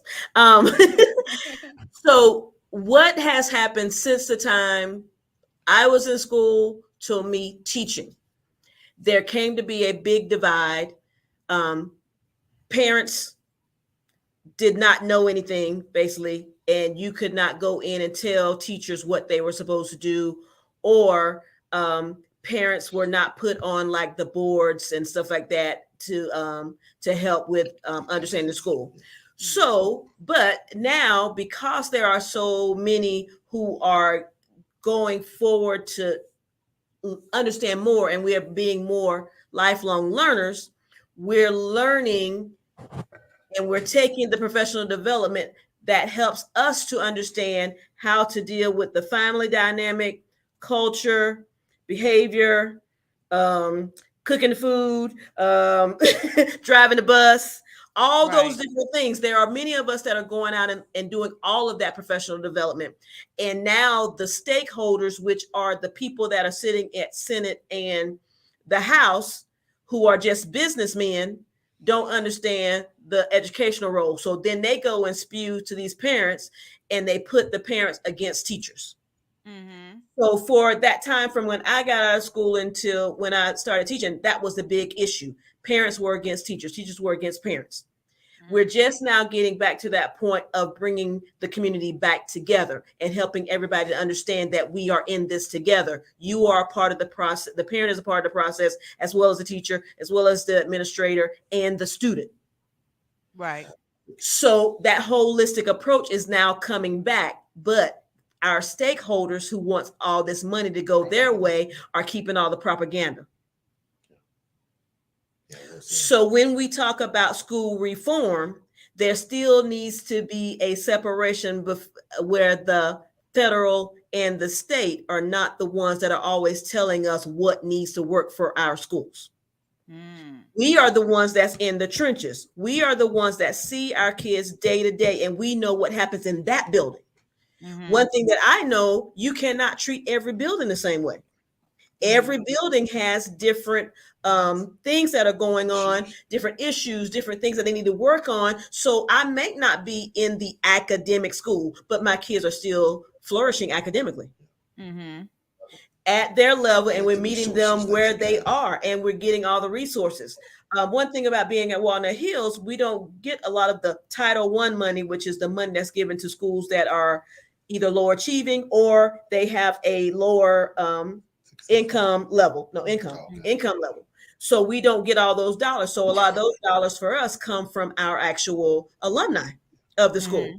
So we got a lot of alumni dollars that come in and they build the buildings. It's not the school district that's doing it. We have to go fundraise, and that brings the money into ours. So when he was talking about the school reform, there needs to be reform of allocation of money. The allocation, it needs to be equitable, which it's not. But the other thing is that they actually need to listen to the people that's at the grassroots. And that's what they're not doing. Because whenever they do, they're trying to spew and say that we're causing more trouble than we are good. One of the things that people tend to forget is that one of the most powerful unions in our country is the teachers union, only second to the labor union. Yeah. Without the teachers union, literally there would be no representation and there would be no voice to bargain and negotiate. When I say millions of dollars that's in education, that's going without being used. Yes. There is so much money for education and the reform, as he was asking from a federal or state level. There is federal dollars that come that the state does not allocate to each school district the way they evenly. And it's based upon test scores. And some of it with testing. Income. And so the kids that are in the lower, like North Side, other areas that are in the lower income, it's perceived they don't need that much. Or that they need more, but You see what I'm saying? When I say they don't need that much, they're living at a level of poverty and they're surviving. Yeah. So why would we throw good dollars behind bad nonsense? I realize when they're not going to go far at all. Yeah. Anyway. So if as an IEP, as a special ed teacher, we were told that if children who were struggling, first of all, they classified them having a mental health issue. So therefore, they wanted the pharmaceutical companies were coming in trying to put them on all kind of drugs. Big Ritalin back in the early 90s and early 2000s. The problem is that these kids were only given the expectation that they can only achieve this level of opportunity and success. So here's a child you said that has bad grades, bad test scores, but you're saying he should listen, he should try his best to at least be a cop. Now, why would I put a gun in the hand of a child you have diagnosed for the last 4 years? With behavioral issues. Yes. Yes. And Yeah. another thing that happened, I told Deborah this when she was teaching, I was teaching, is that we inadvertently made it so popular to be dysfunctional Mhm. and the kids that have issues get more attention, that the kids who were doing well became Yes. jealous. And became behavior problems. So they became behavior problems because they knew at least I would get attention right. Mhm. and Wow. someone would put their hand on me Yep. rather than just telling me that I'm doing a good job Right. when it benefited and suited them. Mhm. The thing that I think the most important thing that wasn't stated was the federal mandate of No Child Left Behind. George W. Bush, when he gets into office, he takes that model that was in Texas and then forced it through the federal government to where teachers like us who knew students should be retained should be held back because they were not at the same level of comprehension than others. Mhm. Because we stopped using the testing to see where your skills were as far as comprehension. Mhm. We kept improving the quality of content, but not increasing the quality of comprehension from the student. Right. So they were being classes that they had no idea what the content was supposed to mean and do in their life because they're growing up in an experiential situation where they said, okay, you want to eat, go in there and cook. Well, you get a same child that does that for the rest of their life, most of their life, they get into a class of theory, they have no concept to connect it to because it's nothing practical. When I was teaching, one of the kids was like, Mr. H, how is this math geometry going to help me? I told him honestly, It's not. unless you're going to be an aeronautical engineer or work in a field of theory, it's not. Mhm. But the state is forcing you to take this at a time where biologically you don't want to pay attention to nobody. Mhm. That's facts. Years old, you're more into what your friends are doing. You want to know what's the latest and greatest and best thing I can be a part of to represent me and make me feel like I'm approved by my culture. You go from pre-algebra to Algebra. no, you don't go to algebra yet. You go to pre-algebra to geometry. Mhm. Mhm. Pre-algebra to Pre-algebra to algebra, algebra, geometry, then then algebra The 2. Mhm. So they drop this class in the middle and then expect you to pick up what you were supposed to retain in algebra 1 to go on to algebra 2 and never tell you what is a postulate for, what's a theorem. Mhm. You know why they put this in place? People don't know the history. I studied the history of education. The word elementary comes in the education that we have in our culture comes from Germany. Mhm. In African American communities, we didn't have classes separated. Yep. We didn't Everybody- have information. Everybody learned everything: English, writing, math, language, all in the same classroom. Mhm. Elementary is a German word, talks about elements. These scientists got together and said, if we can break down these particular lessons, it'll be easy for us to control them being a workforce. Because if you're strong in math, we can put you over here and work in this industry. If you're strong in English, we can put you over here and work. But we don't want to make you strong in the arts because arts industry involves thinking, critical, as Mhm. well as collaborative. Mhm. And we don't want a thinking generation. We want a doing generation. Mhm. We have. I think that- Go ahead. Like for me, that especially with Ashley in this upturn of Common Core math, like Mhm. was one of the most frustrating things. They were like, no, it doesn't. Her teacher literally, me and Jesse sat in the classroom for an hour with this man. Mhm. And he literally said, no, it's about her showing her work, not whether or not she gets the right or wrong answer. I said, now let me ask you as an adult, a functioning adult with a job. I said, does it matter if she leaves out of the day and she gets a job working at McDonald's? Does it matter how she got to subtotal? Does it matter if she handed you the right change? I said, the practicality of it, this makes no sense. You're now training her to do a process versus think and come up with a correct answer. Why? That doesn't make sense to me. He was like, I Well, don't just a curriculum I have to teach. And I was like, I have a problem with that. It's well, like there was this. here's the reason why that is. Here's the secret. We want a working class forever. Mhm. We don't want a thinking class because thinking people become leaders. Leaders become influencers. Influencers change policies that are outdated and biased and racist. See, if we're ever going to change a system, I mean, the worst example that we saw in our lifetime was under the Trump administration, where they made the Secretary of Education, this woman who had no background in education, who Yeah. never taught in the classroom, who never even spent time teaching her own kids. Yep, because they went to private school. And she was all a champion for charter schools. Why? Because of money. Yeah. Mhm. There are businesses who don't want any other people except for people who will do out of fear rather than think this should not be done. I'm 53 years young. At 23, you probably would have gotten me to get up on top of that thing and pull that item down because I needed to keep my job. Mhm. At 53, I'm not getting up there. Mhm. And I would tell anybody who's 23, don't get up there. Find a tool. And I always said this, if they're not going to do it, why would you? Or would you? Yep. Mhm. So when you do that, all of a sudden what they do, they label you as what? A troublemaker. Mhm. Not a troublemaker. You're not a troublemaker. You're someone who's making it known that this is trouble you're getting into.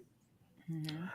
I heard this, watched this reel on Facebook a few weeks back that made it into, expanded my revelation and gave me a message out of it. And it was simply this, I don't know if he's a comic or a preacher or both, but he does these reels that sometimes are comical, and it's the theme of the reels are preachers can preach about anything. And it Okay. would take like these crazy topics and just make a short message out of them. Some of them were funny and some of them were wound up being profound. And so this one in particular, he asked the question, he says, what's 2 + 2? And the immediate response is it's 4. And he said, if 2 + 2 is 4, then what we have to do is we have to go to 3 + 1 and apologize. We have to go to 10 - 6 and apologize. And he started to name all these different ways to get to 4. He said that the fact of the matter is that 2 + 2 is not 4. 2 + 2 is an avenue to get to 4. Okay. And and what you're talking about is in that vein where we have been taught to think of this as the only path, as an instead of an avenue to get there. So teach me how to do this and this only, and I'll never want to go outside the box of thinking to figure out, well, maybe there's a different way, a better way, an easier way, a way that works better for me to get there. I'm still getting the result. I'm just finding a different pathway to get there that helps. Thinking, you have to think critically to do that. If I'm just a doer, you're just going to tell me 2 + 2 is 4, and that's all I'm going to ever know. And so all I'll ever say is 2 + 2 is 4. It completely changed my verbiage in that, and it's starting to change my verbiage in how I deal with things as a whole. It's no longer this is 4. It's one way to get there. Yeah. And if you know a different way to get somewhere, by all means, use your way. Yeah. As long as it works, it's legal, and Yeah. and it falls within the will of God to do so. Do that. But yeah, it's Well, I think crazy. you're speaking on the fact of working smart versus working hard, which goes back to what I was telling you, Philanda. They don't want, most companies are ran by non-academic leadership. Mhm. Most companies are ran by people who dropped out of college or went to high school only, and they just worked hard and built their business. Mhm. You'll be amazed. Some of the leading CEOs of multi-million-dollar companies don't have a master's Mhm. in finance or in economics. They have a master's in, say, psychology, but they work themselves up through the program of the business that they're working, and they're now making multi-million-dollar income because they learn the secret that most people are not taught. People are your profit. If you know how to work people, you'll never be broke. Mhm. We call that coercion. Now, for a believer in Christ, that's hard because it involves something that we as believers have been taught we should not do, is compromise principles and values. And so as a teacher, I would tell our students all the time, I'm going to tell you what they want me to tell you. Then I'm going to teach you what you need to be told. Mm-hmm. What I need you to do is not go out of here and tell on me. And if you do, then that lets me know you are a sinister threat to our culture as African Americans. I literally, Deborah can tell you, I was teaching geometry and algebra 1 in a class where they had just beat the teacher up. Yeah, and threw all the books out the window. And threw the books out the window. Wow. And I come in the classroom, they throwing stuff at me. Mm-hmm. You know what I did? I didn't pray. I didn't fast. Threw stuff I back. threw that stuff right back at them. Joe Clark. Come on. I remember the movie Substitute with Tom Berenger. That's how I got that class straight. Mm-hmm. And so Mhm. the thing that was important is that I redesigned the classroom. All the boys were sitting in the back. I made all of them come sit in the first 2 rows. One child told me, Ms. Hutchinson, I thank you because I couldn't see back there because I don't like wearing my glasses and they make fun of me. Didn't know. Had them all sit up front. Had the girls sit in back because I know girls have a higher cognitive response than young men do. At the end of that one semester, all those kids who were failing, I mean, when I say failing, D's and F's, having A's and B's. Mm-hmm. All the guys in my classes were making A's and B's, not in just algebra, but geometry. Because they had been told, Jesse, that geometry is hard. And if you tell a child that's unsure Yeah, that something's hard, they already shutting down. they have already accepted it cannot be accomplished. I changed their Yep. expectation. That's why they saw excellence. And we know success breeds success. Mm-hmm. One white boy, he went home and his daddy was a teacher at the school. Mhm. Went home and told his dad, his father came to Deborah and said, what is going on in the class? Because my son has never been excited about doing math. What is your husband doing?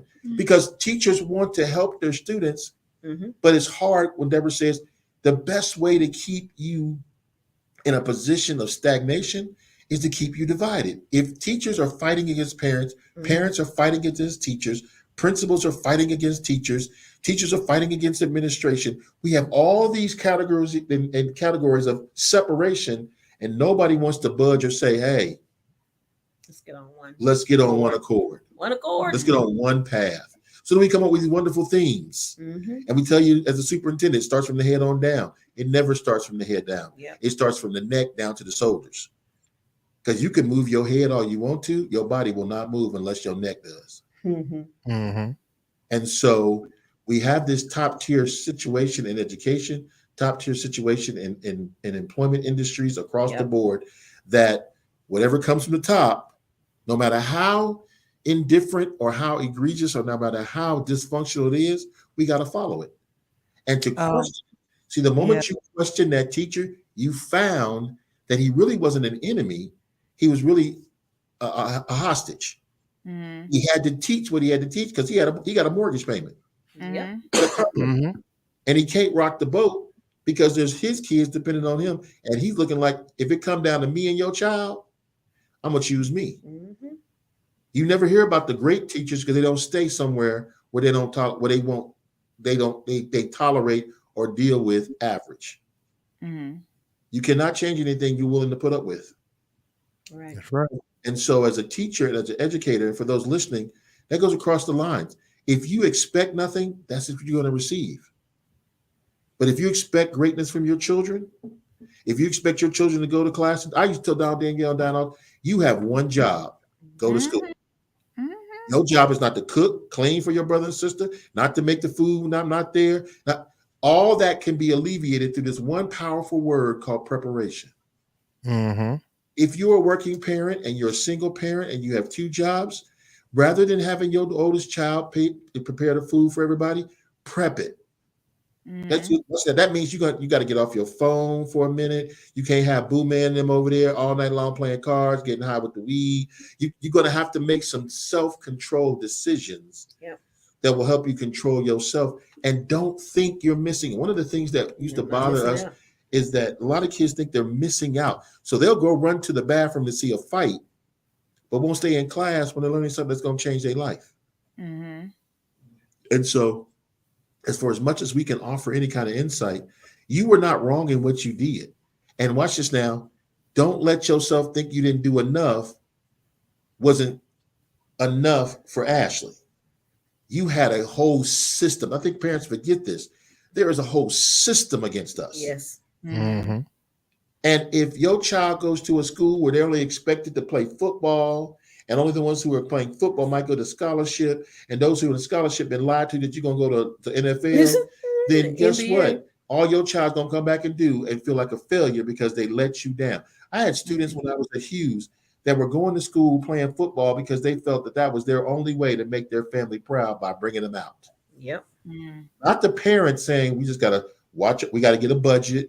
We got to maintain our expenses. Sometimes we got to cut cable off for about 6 months until we get the electric bill brought down. Sometimes we got to watch this now. Can't go out to eat all the time. We got to start cooking in the house. If you don't want to get off of welfare, you won't. Mm-hmm. They've designed it to keep you lazy, keep you dependent on things that will never cause you to be creative, to be committed, and to actually want change in your life. We've had people in our ministry come who had no jobs. And they was like, I put applications in. I said, but what's your attitude like an interview? Do you look at the job like it's beneath you? Well, guess what? If I'm sitting across from the table, I don't want somebody who thinks less of me working for me because you only a matter of minutes before you steal from me. Mm-hmm. When I was a manager, I used to tell people, I don't fire anybody. All I do is the paperwork. You fire yourself. And any job is a standard operating procedure. And so therefore, as Jesse and I were talking about the situation, sometimes we are put in hostile situations by God's design so we will recognize what never to do when we're in a position of that magnitude. When Deborah and I was talking before everybody got on, Jesse was telling the situation what happened. And Philonda, I'm proud of you. I salute you because we live in a time now where if the situation was in somebody else's house, there'd be all kind of hell breaking loose. Mm-hmm. So, but the fact that is, you know who you with. Mm-hmm. Ain't nothing but 2 more weeks for this nigga. We're gonna find out either get a go-kart and have a newspaper or get a cart from Walmart and start kicking the cans because you have somebody who was given something that he at a long time didn't realize was instilled in him because of Kojit. Mm-hmm. You don't quit. Yep. You don't quit. And all he needs is somebody in his life that says, go get them, boy. You go get them. But instead of saying, you better get something done, I don't need that. I just need somebody she got a jersey. She got a jersey with his name on the back. Say, Jesse. That's your pom-poms. Jesse. The reason why I can say this, everybody, because you have seen them. Yeah. Okay. And I told Jesse years and years ago when she first came into his life, she is the best thing that ever came to you in sliced bread. Sure did. And you better value that. I don't care if she wants you to go to the store at 3:00 in the morning to get some ice cream that don't even exist in this hemisphere. You go find it and you bring it to her because trust me, you will never, ever have to want for someone to cheer you on and cheer you up as this woman right here. Especially if you know her story and her history and the things that she has endured and gone through. And so that's why we love you so much. That's why we adore you guys. We're so excited and so humbled to be a part of this situation because we like you said, real talk. Real talk doesn't mean that you have to use words that are culturally accepted. Mm-hmm. You have an intelligent conversation and be real. Right. That's facts. Follow me? And that's what happened. You want to know the secret of our success with our kids? How they talk. I told them, people don't care about what you got on. They don't care how you look. They want to know how you talk. Because in a minute of one sentence, using one word, and you don't put an ED on that word, they have completely summed up you ignorant and you a fool, and I can take advantage of you. Mm-hmm. Yep. I tell kids all the time, they talk to me, yeah, excuse me? Yes. Because yes defines for people who are talking to you that you're somebody who has intelligence. Mm-hmm. See, whether we like it or not, we live in a society of words. Mm-hmm. And people judge you based upon how you talk and what you say. Like putting S's on the end of words that don't go. Jesus. Burger King's, Kroger's. Jesus. I'll hold share on. that with you. I got a better one for you. Gary Owens. This man knows no last name. We tell him all the time. It's Owen. And every time he tells them, they still come out, Gary Owens. He's like, oh God. He's got a whole new statement now. He doesn't just tell them it's no that there's no S on it. He goes, yeah, it's Gary Owen, no S. He had to develop that entire state so people would recognize there's. And you know why he did that? Because he lives here in Cincinnati. He had to do that because people were using it as a marketing tool to sell tickets, and he wasn't getting any royalties from it because they didn't have his real name on there. Wow. So he had to claim his own. He had to get his own name back because he was losing money from that. Now, of course, his personal life, a whole different story because it's big news here. So go ahead. So as we talk about the educational reform, one thing that is key, because we've talking about parents, is having a parent group at the school. That has been the turnaround for most of these schools that are now seeing the achievement. One thing that I can tell you is key at Walnut is their alumni group and those parents that have their parent board. They are making sure that they are in the schools, knowing what's supposed to happen, and they become the advocates for teachers, administrators, all that. And they will go to bat for you at the district level. They will go to bat for you at the state level. One thing that I made sure that I did at all the different schools that I've been at since I've been in CPS, teaching for 24 years, is to tell parents and empower people to start a group. Get those other friends of yours who are at home during the day, and you guys come and help and volunteer at the school and find out what's actually happening. Do not just listen to what your kids are saying. Some of the things your kids are saying is true, but you need to come and see it for yourself. And now let's find out and come to a consensus about what can we all do better that's going to build the relationships and make our school better as a whole. So bringing the community back to the school is very, very, very important. And the key is when you accept that your child is a liar, it's okay. And you know your child is deceptive, saying they do their homework and they ain't done it, and you don't check it, you can't be mad at the teacher. You can't be mad at the teacher. Once again, it goes back to that commitment. You have to say, if I want my child to be successful in education, but I wasn't, you're going to struggle. Because if you didn't like school when you were going there, why were you going to try to force your kids to like something that you yourself didn't like? They feel it in your spirit when you say stuff out your mouth. Valana, good example you said about the math. When they brought math, when I was a kid, my father, they started doing the metric system. My father was like, what is this? Because he grew up in a different understanding of math with a different process.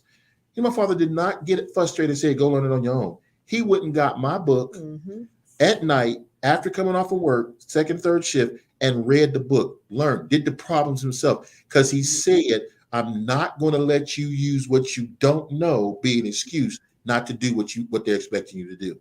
And we went back and forth. Same thing with Donald when I was working with him. Same thing with Danielle, working with her. Same thing with Diana, not just in their academics, but about life. I believe that God puts people in people's lives to do two things. Teach them the academic avenues of life, and then teach them the organizational avenues of life. Deborah's strong in academics because she has a doctorate? No. I'm smarter than Deborah. I think I'm smarter than Deborah. No, literally, on a test, we took a test. I'm smarter than her because I convinced her to stay with me after she got her doctorate. Oh, Lord Jesus. Y'all know the statistics. When someone gets a doctorate, it gets better. What do? Upgrade. Upgrade. Okay. She couldn't upgrade because I'm already 2 steps ahead of her. So when she looks up, she still see me. I know it's comical, but it's a reality that you can never, ever stop growing if you plan to be with someone who you're connected to. And that even goes back to when I was talking about bringing the community back into the school. We got to also meet the parents where they are. If they do not have education, they don't have their educational goals provided for them. And that is one thing that I told parents to do. I would say, come sit in my classroom, learn what we're learning.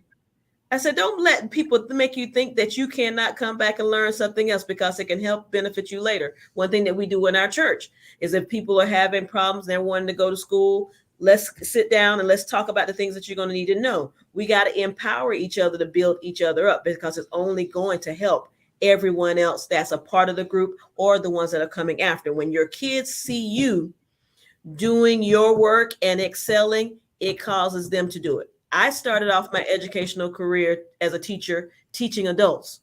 I did adult education for 2 years. One of my students, she was 50 years old at the time. No, she was younger than me. She was younger than me. She had 2 kids.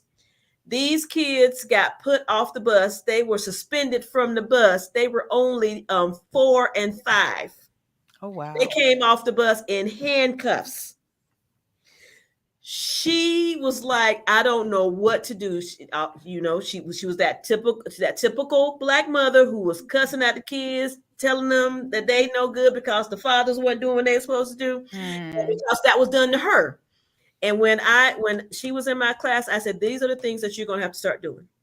When you go home, I'm going to give you worksheets, and you're going to sit at the table with your kids and do your worksheets.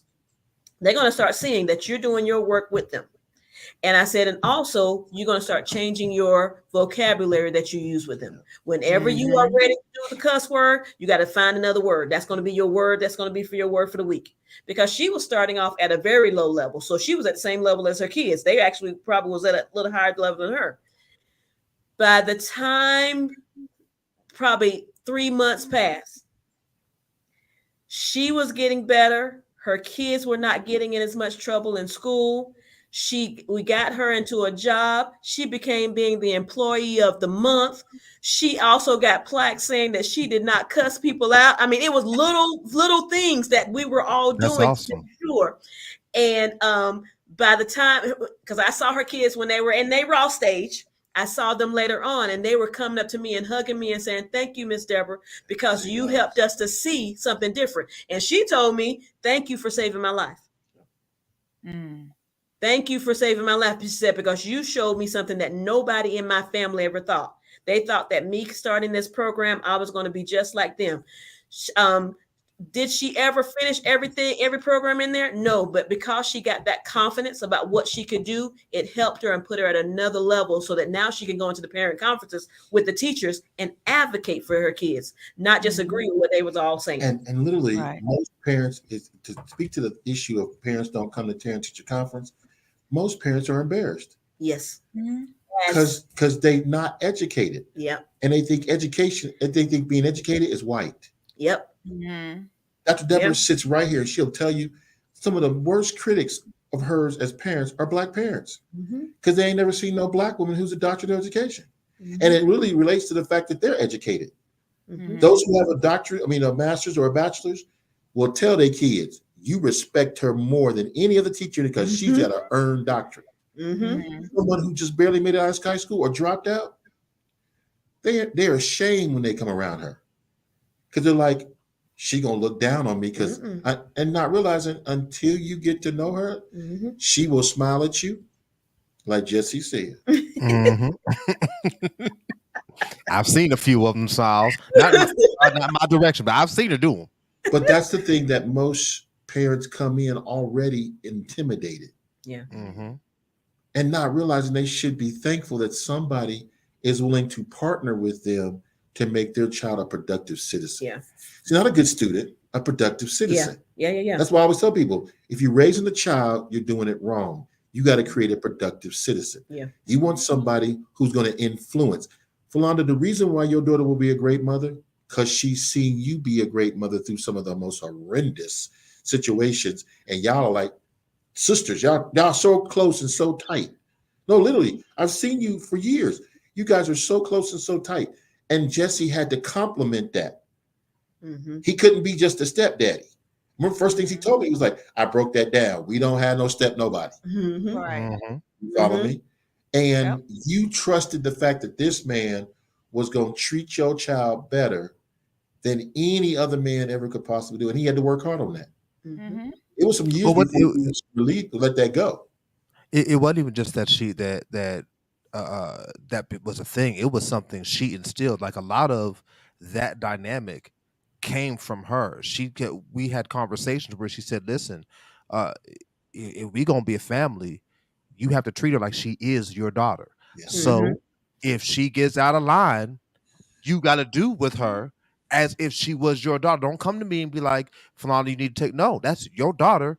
You saw it Mhm. happen. You take the discipline, but at the same time, you take the same interest in you. Whatever you would do for Yeah. someone that was biologically yours, Yeah. do for her. Otherwise, this ain't gonna work. And once she was able to get me to see that, it wasn't a hard thing to get me to see it, but I had always grown up around the fact that the step was just that. Outside, yeah. Looking Yeah, what's you're yeah. outside looking in, and you can only be in if they There's so allow much. you in. Yeah. And Yeah. she was like, "No, this door is open. You don't look outside in. You come in and be in." And so it Mhm. allowed me to develop that relationship with Ashley. It allowed me to make the schools know Philonda's not alone no more. Every parent teacher conference, Yep. I'm here. What you want? And What's like- that's huge. That's so huge because we don't see African American fathers, Mhm. step or other. Because you'd be amazed how many people have biological kids, but they still have a stepdaddy or stepmama mentality. Mhm. Mm-hmm. Like Deborah and I have 3 biological kids, and we could easily become like, well, what's your daddy say? Mhm. No, you decide. And if they don't like you afterwards, then deal with it. Mhm. Yeah, it was Go like ahead. something you brought up earlier. Like it took a while because we had one incident where it got to the point where they were like, "Oh, and so what?" We come up there for parent teacher conference. They're like, "Oh, so what classroom? Who is your son's homeroom teacher?" I was like, "Son, we're here for our daughter." They were Mhm. like, oh my God, I'm sorry. Let me rent. There is a black father in the home." Yeah. Yes. Oh yeah. Here he Yeah. is. Yes. Yes. Oh, it gets worse though. It We gets get worse it as a teacher. I as a get it. teacher. It's funny when your father comes and he's also a teacher, so they can't run that snow job around you. Like, Oh you yeah. know, he's so man. Me and Donald are like this when it comes to academics. Donald, no, I got his back. Donald does not lie. Mm-hmm. Don't ask me why. Don't ask me what for not. I don't get mad about it. I don't say, well, why don't you lie sometimes? Donald does not lie. He sees no profit in it. Mm-hmm. Mm-hmm. He does what he's asked to do, so there's no need for him to lie about why he hasn't done it. Right. And he had an incident where he had turned a folder in, and the teacher, this is the thing, I'm telling you how petty we are as teachers. The man go say Donald didn't turn it in, and he's a liar. Before I left to go have the meeting with the man, Deborah already told me he don't like Anna. That's our sister, Mm-hmm. the one that's your good friend now.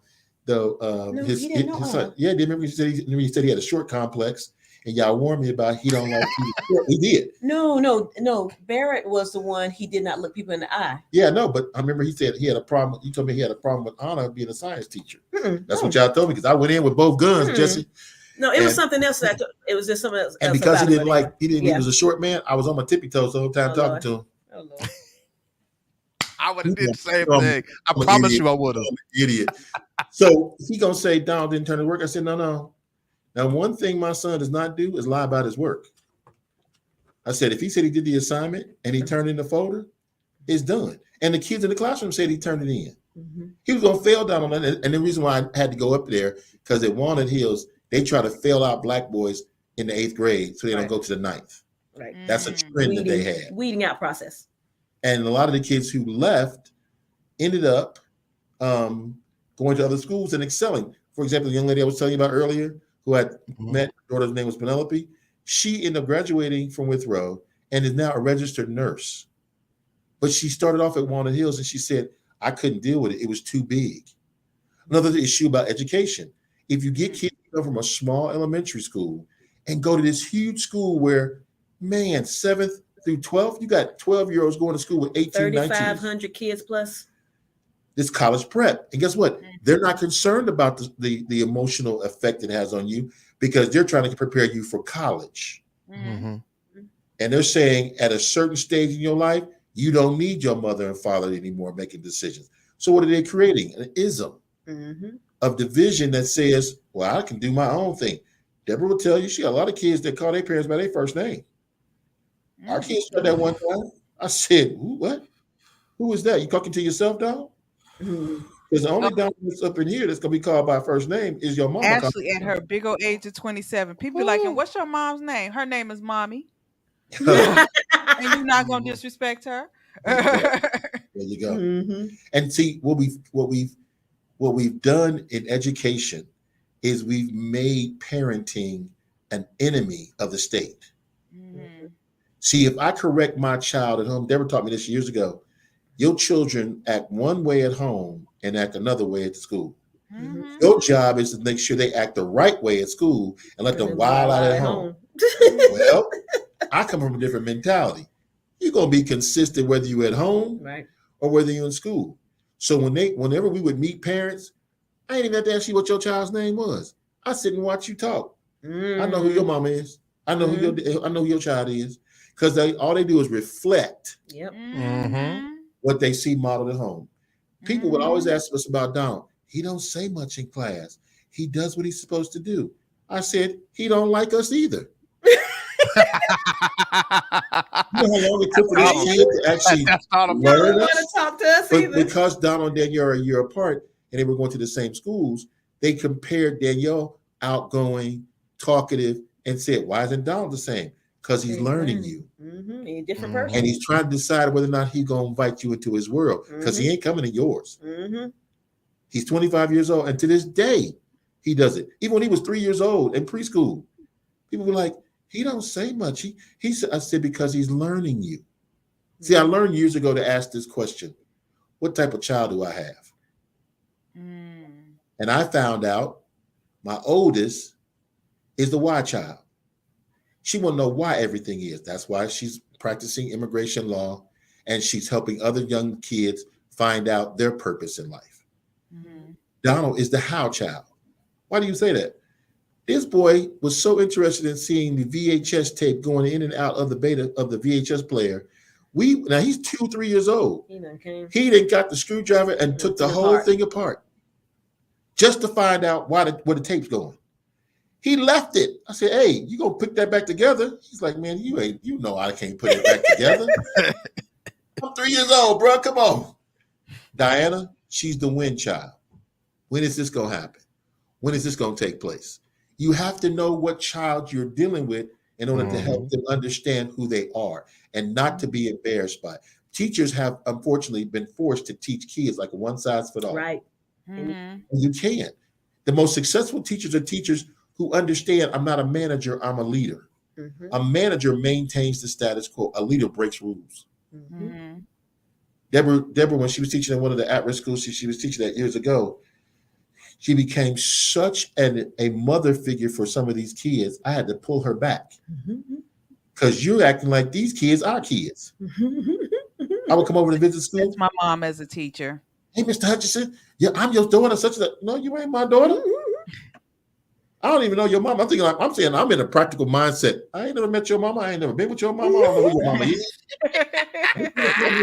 Somebody's paying some child support for nothing. I don't know you, girl. Go somewhere. Somebody over here, you know me, like, I don't got to. Because when you're in ministry, you have to of your public appearance.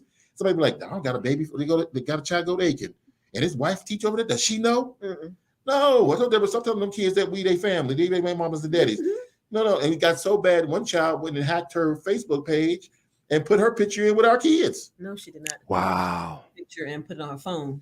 She took the picture of our kids. I'll tell it my story. She hacked it, stood outside my house, a black outfit in the middle of the rain, talking about some, mom house is your house See, is don't listen to him no mine." more. That's enough. That's enough. That is not what happened. That is not what happened. And guess what? I did that restraining order. She did. She had to put one out. I did put the restraining order in the police report. And that's the challenge of being good at what you do. That people sometimes don't know real from fake. Yep. Her life, or whatever it was, she did not want to be a part of it, and she saw what the potential. And we get this all the time. Everybody on Facebook. This is what my feeling of putting our kids' accomplishments, just like my sister does. Donna, I know she's listening. She is the first one to celebrate everyone's accomplishment. Jesse, there's something that you made me think about. Is another reason why the kids have been so successful, not just our kids, even our brother's kids, our niece Alyssa and our nephew Tristan. They're successful. Here's the key. There was enough model of my sisters and my brother being excellent that the kids had no other choice. Right. See, in our house, it was no, if they're offering you a doctorate, go get it. And I don't care if you don't like me for it, because I wasn't born to be your friend. I was born to be your daddy. Mhm. So therefore, when Donald finished undergrad, he thought he was going to chill. No, you're not. Mhm. You need a master's. He's working on his master's degree. My sister Donna has her MBA. Anna has her doctorate of education. Deborah has 2 masters. Anna has 3. She's who's who in high school and all colleges and stuff. And I told my sister, and I told my other sister, my brother. My brother has his own barbershop. He has his degree in political science. He's supposed to go to law school. He didn't want to go, even though he passed the LSAT. He didn't want to go to the law school here in Northern Kentucky. He gets to go to law school, but he's being successful in his business. He's had his business for 12 years now, almost 15, matter of fact, and he's doing well. They see the transparency that we have, that just because you're doing well, don't mean you won't have struggles. Right. That's what. Go ahead. I think before we're going to this commercial break, like for everyone should get an understanding. If y'all ain't got this revelation from them, I definitely did. Like, if you want your kids to be at a higher level, create a higher bare minimum.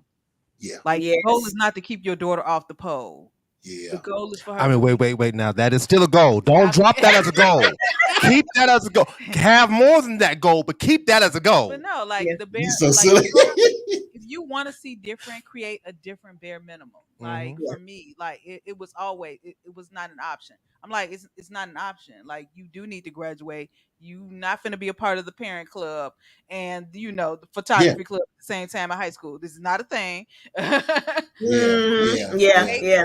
If you want a different outcome, create even a different outcome from your own upbringing, and there's nothing wrong with that. Don't be ashamed of that. Like, create. You want to see different, create different. And I think that is something that, especially, not to make it racial, but that we as Black folks need to learn more, because our white counterparts are very good at doing that. They're very good at doing 2 things: either creating a new paradigm so that there is a greater, see, I use that word was just for you, Donald. A new paradigm. That's one of my favorite words. It really is. So that they have an ability to think outside the box and continue to grow. But they're also very good at apprenticeships. Yeah. You have CEOs who make sure that their kids are junior CEOs at the age of 12 and learning the business. Whether or not you go into the business or not is irrelevant. They're grooming you to do so, but they're also giving you a perspective of not only excellence, but understanding this is how systems work. And if you watch me as your dad do these things as a CEO, you can see I can bend these things to how I want because of my influence of where I'm at. And if you keep working, this is what we don't have a good a track record of doing that. We have a good track record of fighting the system, even within our own home, but not fighting the system to make it better. We fight the system to make it comfortable. Well, here's the thing, Jesse. We have our own way of mentoring and apprenticing our children. It's just in below average quality of academia and industry. Most successful drug dealers learn from their fathers who were successful drug dealers. So the idea of success is prevalent and possible in our culture. We just choose the wrong resources to show that model. I am a smart person because I read. I don't just listen to what I think. I listen to you. You and I've had some great conversations. Did we agree all the time? No, because the whole point of growth is friction. You follow me? Iron sharpeneth iron. How's that happen? By rubbing them together. So Donald learned to love reading because his mother reads. Danielle had to become a lawyer because she loved to read. And I identified these qualities in them young so that it would give them some kind of idea that, why am I going to do this? You're going to need this if you want to do this. Danielle didn't want to be a lawyer. She wanted to be an opera singer. And I literally, and for those who have younger kids, I encourage you to do this, have them write down their idea of what they want to do with their life while they're young. And please don't make fun of it. Don't judge it. Don't critique it. Just hold on to it. Hold it up. Hold on to it. Put it in an envelope and then let them see it every now and then to give them a compass to say, this is what I wanted to do, because they'll understand things change. I didn't want to be a preacher. God knows I didn't. That was the last thing on my mind. What I wanted to be is a backup singer with MC Hammer. You can't touch this. Very honest. You don't understand. I was That this I could not close. see you do as much as I do. That I could not I see was- you do. True story. I was this close. I was a sophomore in college. They came through, and this is when Too Legit to Quit tour was on, and they were looking for backup dancers. Dude, I was Crazy Legs all day. You don't understand. I know I don't look like a Crazy Legs now because I might end up breaking my leg if I do that mess Like now. y'all did at this Sweet 16 party. That's how far we go Yes. back, folks. Jesse and I was calling ourselves trying to break dance at my daughter's Sweet 16. We almost broke ourselves. Mm-mm. But then Jesse also pulled a sword out and was going to cut everybody who did my kids wrong. So I love him. Still got So- sore too. I know you do. And so the fact of the matter is that I was this close. I had auditioned. I had got accepted. Called my mother and said, Mom, I'm dropping out of college. I'm going on the tour. road. I'm going on the road. The day I was supposed to go on, true story, day I was supposed to go on, God outdid me. He got the job. I was crushed. I saw my future on the stage of Soul Train Music Awards because I wanted to be in entertainment. That's all I wanted to be. I wanted to be in music. I played several different instruments. What I had to accept is that God always has something better in mind that won't cost me something I can't afford. Years later, when MC Hammer was no longer the hot thing, all them folk went back home and found a regular job. Yep. I was basing my future on a moment, not basing my future on a movement. I thought that this one thing was going to justify and tell my parents they were wrong, and I needed to be in the music. See, what happens with parents and kids is that there always is a fight for something that no one actually has: independence. Independence is a false reality. Yep. Everybody needs somebody. Mhm. What we're doing now with our two oldest is helping them understand, don't be embarrassed because your parents still want to help you. Mhm. Don't think because I can't tell you we're how much that helping bugs you, me. we're trying to help you is an insult to your ability to make your own decisions. Right. Understand it's easier to work smart than work hard. Mm-hmm. And working smart means, let me look at my parents and ask them what would they do or how would they do something, because I've seen them be successful. Philani, you hit it right on the head. If you don't do anything else, sit in the chair and and show your children that you can read a book. Mm-hmm. Even if you're having trouble with the words because you have low reading ability yourself, still sit there. They don't know you can't read it well. And if you'll find and be honest, and they say, well, mommy, you need help with those words, you might find your children excited that it can contribute to something that makes you successful and they're proud of. Mm-hmm. You follow me? Can I share a story? I remember Sure I told you can. my parents did not Graduate. graduate or go past 8th grade. So my senior year in high school, my mom went back to get her GED. So I sat at the table with her and quizzed her on her spelling words, her math facts, and she was kicking butt in her classes. She was making A's all the time. She had her best friend, her friend that they were both going to the classes together. Her best friend got mad at her because she was making better grades than she was. Now, I want y'all to understand, they are 47, 50, almost 50 years old at this time. And her best friend is mad because she's making higher grades on the test than her. She stopped picking her up, taking her to class. So I had to start driving my mom to class so that she can go to her GED classes. And she was like, oh, I said, Mom, why she won't pick you up? She said, because she's jealous because I'm making better grades. But see, And that was happening at 50 and 50 years old. the power of insecurity is I believe people need to be delivered from it. Because when you're unsure about something, you're vulnerable to be influenced by anything. Mm-hmm. That's a fact. See, because you guys know this podcast, what people say about it, positive or negative, does not move you.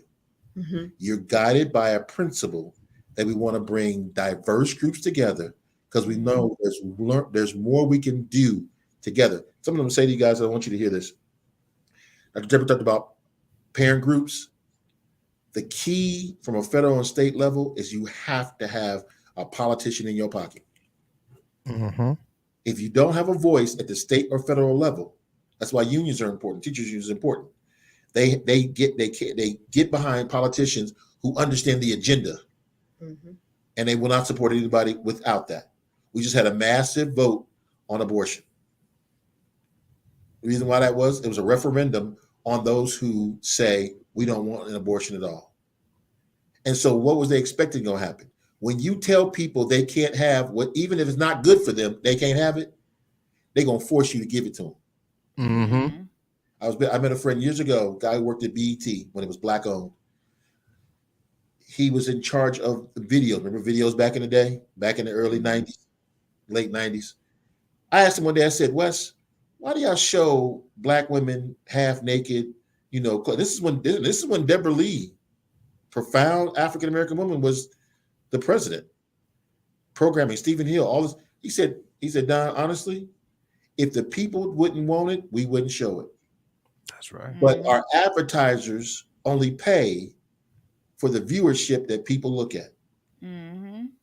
So therefore, if the people, and because education is driven and governed by people and not by principle, that's why we never have a consistent outcome of success in all schools.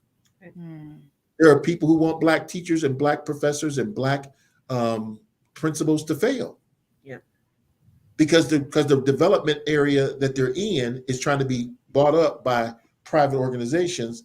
And if they keep getting Title I money Title I money for that school by federal dollars, they can't come in and buy all the property in the land. That's right. Mm-hmm. See, it's much different. It's much deeper than just my child can't read, my child can't do the math. It's all about money. Yep.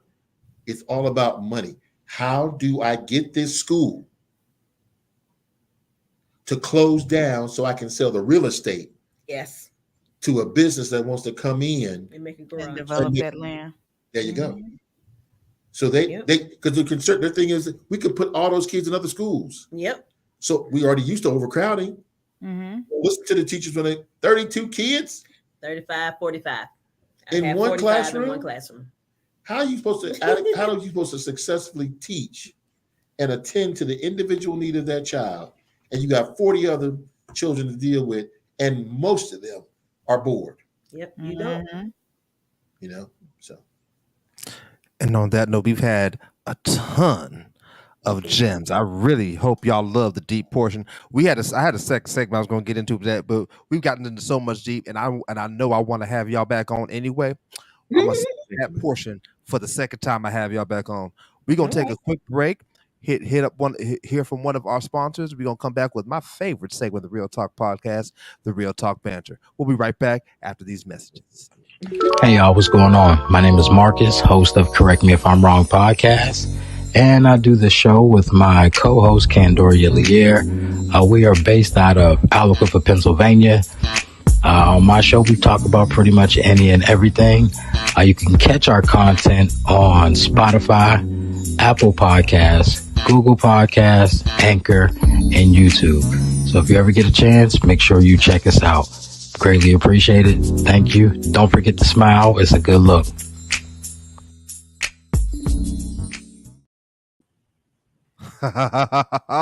All right, we back. All right, we're ready for my favorite segment, the Real Talk Banter. So real quick, Eric, we're gonna get to your questions at another time. Please keep them. These are two wonderful resources. They're on Facebook, so you feel free to friend request them and you and inbox them any questions you have. I know you have the question about affirmative action. We're gonna get to that. The voting down of African American education in the state of Florida, all those kinds of things. We're gonna get to some of the next time we have them on.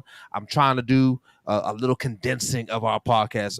Dr. Deborah and Elder, y'all don't know that generally my podcast, it runs about 3.5 to 4 hours. I'm trying to condense all that now because I'm old and I get tired. And I'll be sitting up here, my eyes closed with my glasses on. You'll still think I'm paying attention. Her too. She tried to tell me on a regular basis, look, don't nobody want to hear no 4 hour podcast. No, They just do. you and I now. Let's be honest. You and I can sit here for 4 hours and talk all day long. Y'all Oh, sure absolutely. can. Yeah, But- but we ain't got no spousal support on that one. No, none whatsoever. My other 2 cohorts that I have on the pastors crew, that's where the 4 hours normally goes. Like when it's just me and Philanda, it's right around 3.5, depending. But as the producer, I will curtail. who on a very regular basis gets fired. Let's not Oh, forget that's that. why you get Forget that. fired. That's why you get fired. Okay. All right. I see you. Yeah, she's supposed That's all to right, be girl. helping back the show and things like that. She don't be doing. And when she does, she tries to do it so mean. So I talk about, wait, hold on, remember this is my podcast. I know you're the producer, but you can be fired. I can't. I ain't mad at you because I asked Jesse for a show format. He was like, "What format?" I said, "Jesse, we just can't talk forever." And I was like, "That's what you and I That is do." not what I said. Don't say that. I got the receipts. That is not what I said. I was like, Jesse, they're not going to listen to us all night long, are they? He said, they listen to whatever I tell them to listen to because I'm the man. And that's now I realize you the producer, you the woman. Oh. Yeah, she's a producer, but she could be fired. It's my show. I can't be fired. I own it. I'm the CEO of it. Got the rights to it. She's No, my you know- employee. And all joking aside, man, you guys are doing an awesome job. Really have enjoyed this. We Mhm. really have. And we appreciate you giving us a voice and opportunity and a platform to share whatever we can share to help. Because, Jesse and I talk, and we share a lot of things. What, you ready to go? Okay. Yeah, he loved me. That's look. That's that look. That's that look. That's that look. I get the same every so often. Yes, What smile. y'all can't Yes, smile, see dude. on occasion, I You see get that smile, right? underneath this table. There is a leg that kicks every so often. Yeah, I see the smile. Yeah. The smile with the eyebrow. Mm-hmm. Mhm. Okay, you gonna keep talking. We're gonna get this bad so we can stop talking. Real quick, I want to take care of some real quick business. For those who are viewing the Real Talk podcast, please note that I will be on Marcus's Correct Me If I'm Wrong podcast. That's a sponsor you just heard. It's a good friend of mine, good brother. Grew up knowing him, loving him. I'll be on his podcast on Wednesday. I believe it's at 7 p.m. It'll be on Facebook Live as well. We're gonna have a time because he has a friend of his who I regularly communicate with as well. And we're gonna have a nice little different discussion about religion and spirituality and the need for Jesus versus not. He's on the not side, and I'm on the we need him side. And so we're gonna have a interesting discussion. I told him I don't debate. We ain't debating the word. We can have a discussion, but I ain't about to debate because we have to be open to hear each other. So it's gonna be wonderful. It's gonna be wonderful. Please check out the Correct Me If I'm Wrong podcast this Wednesday, 7 p.m. All right. Now let's get to the Real Talk Ben. This is one of my favorite segments because I like to have fun. I like to always end the podcast with some light, fun stuff because the first segments are always heavy. So we have this. I was introduced to this by this comedian, Ty Davis, hilarious comedian, but it really became a thing once I introduced Philanda to Ty Davis. She started following her and started seeing that she does these in just on reels on Facebook and just reads them and responds. And they have become a staple now because they are fun. The topic is called "Am I a Butthole?" But it doesn't say butthole, but I'm gonna say butthole. Mhm. And it's these stories that are being told by people who are asking the question, "Am I a butthole for doing whatever I did?" So this first one, let me share my screen. I like to share the screen so people can read along if they want to. Here we go. Share the screen. We're gonna go with. I'm gonna go with this one first. I like this one first. Oh, just in time for Thanksgiving. Yeah, of course. So Mm-mm. it reads, "Am I a butthole for hosting my own Thanksgiving after my daughter-in-law didn't invite me to hers?" And so it says, "I came here for another opinion. My daughter-in-law doesn't like me. My son got her pregnant in college, and I told him to get a paternity test since he was not exclusive with her, and she wasn't either. He told me she was seeing other people. He did, and he is the father. The first time I met her, she told me it was not a pleasure to meet the person who thinks she is a whore. I never called her that. I tried to explain, but got cut off by my son. Me and him had a conversation, and he told me to drop it. Shotgun wedding, and 1 kid later, our relationship is strained. I see her at family events, but that is really it. I've been blown off by her so many times for inviting them out and that I don't even do it anymore. I've accepted that I won't have a strong presence in their lives or my grandkid. Now, the family rotates who does holidays. It is her time to host Thanksgiving. I gave her a text. I gave her a text what time, or asking what time I should be over, and if they want me to bring anything. She told me I wasn't invited, but my husband is. Mm. I talked it over with him, and we decided to host our own. I informed the other kids what happened, and I will have dinner at my place if they want to go. Well, none of the other kids are going now, and I'm getting texts from her and my son that I'm acting like a jerk and to cancel my Thanksgiving. Here's a little update from that. I sent a text with screenshots about not being invited to my son about not being invited. Sent it to my son. According to him, he didn't know I wasn't invited, and thought I was hosting. I was hosting to tick them off. He sent text to confirm that. I have called my daughter-in-law to ask about how he presented the paternity test and if they were exclusive at the time. No pickup, so I will text over time. I would send over text and give her my side of the story. Will inform when she responds. I got thrown under the bus. They were on a break when she got pregnant. Apparently, they dated for like 2 months, had a break, became buddies, got back together. Then she found out she was pregnant. He presented it as if it was me forcing him to have the paternity test. Wow. So they are going to deal with that now. So am I a butthole for not inviting my son, or not inviting my daughter-in-law or my son to this experience? What do y'all think? Actually, no, she's not. The presentation of not being invited has been a blessing because it exposed the honesty that was neglected and never shared about them hooking up. Mm-hmm. That's really where the culprit is, and the turkey on the dressing needs to be exposed, because the inference of suggesting that somehow you put your mother in the middle of a controversy that was created by you says a lot about her son's character. Mm-hmm. And it says more so about his fear of this woman than the respect he has for his mom. Now, I don't know what dynamic the relationship had changed over the time in case, and mother probably was expecting him to be better as a person, and he failed. And usually when kids fail us, they just go all in. And unfortunately bring something out of it they never intended to have.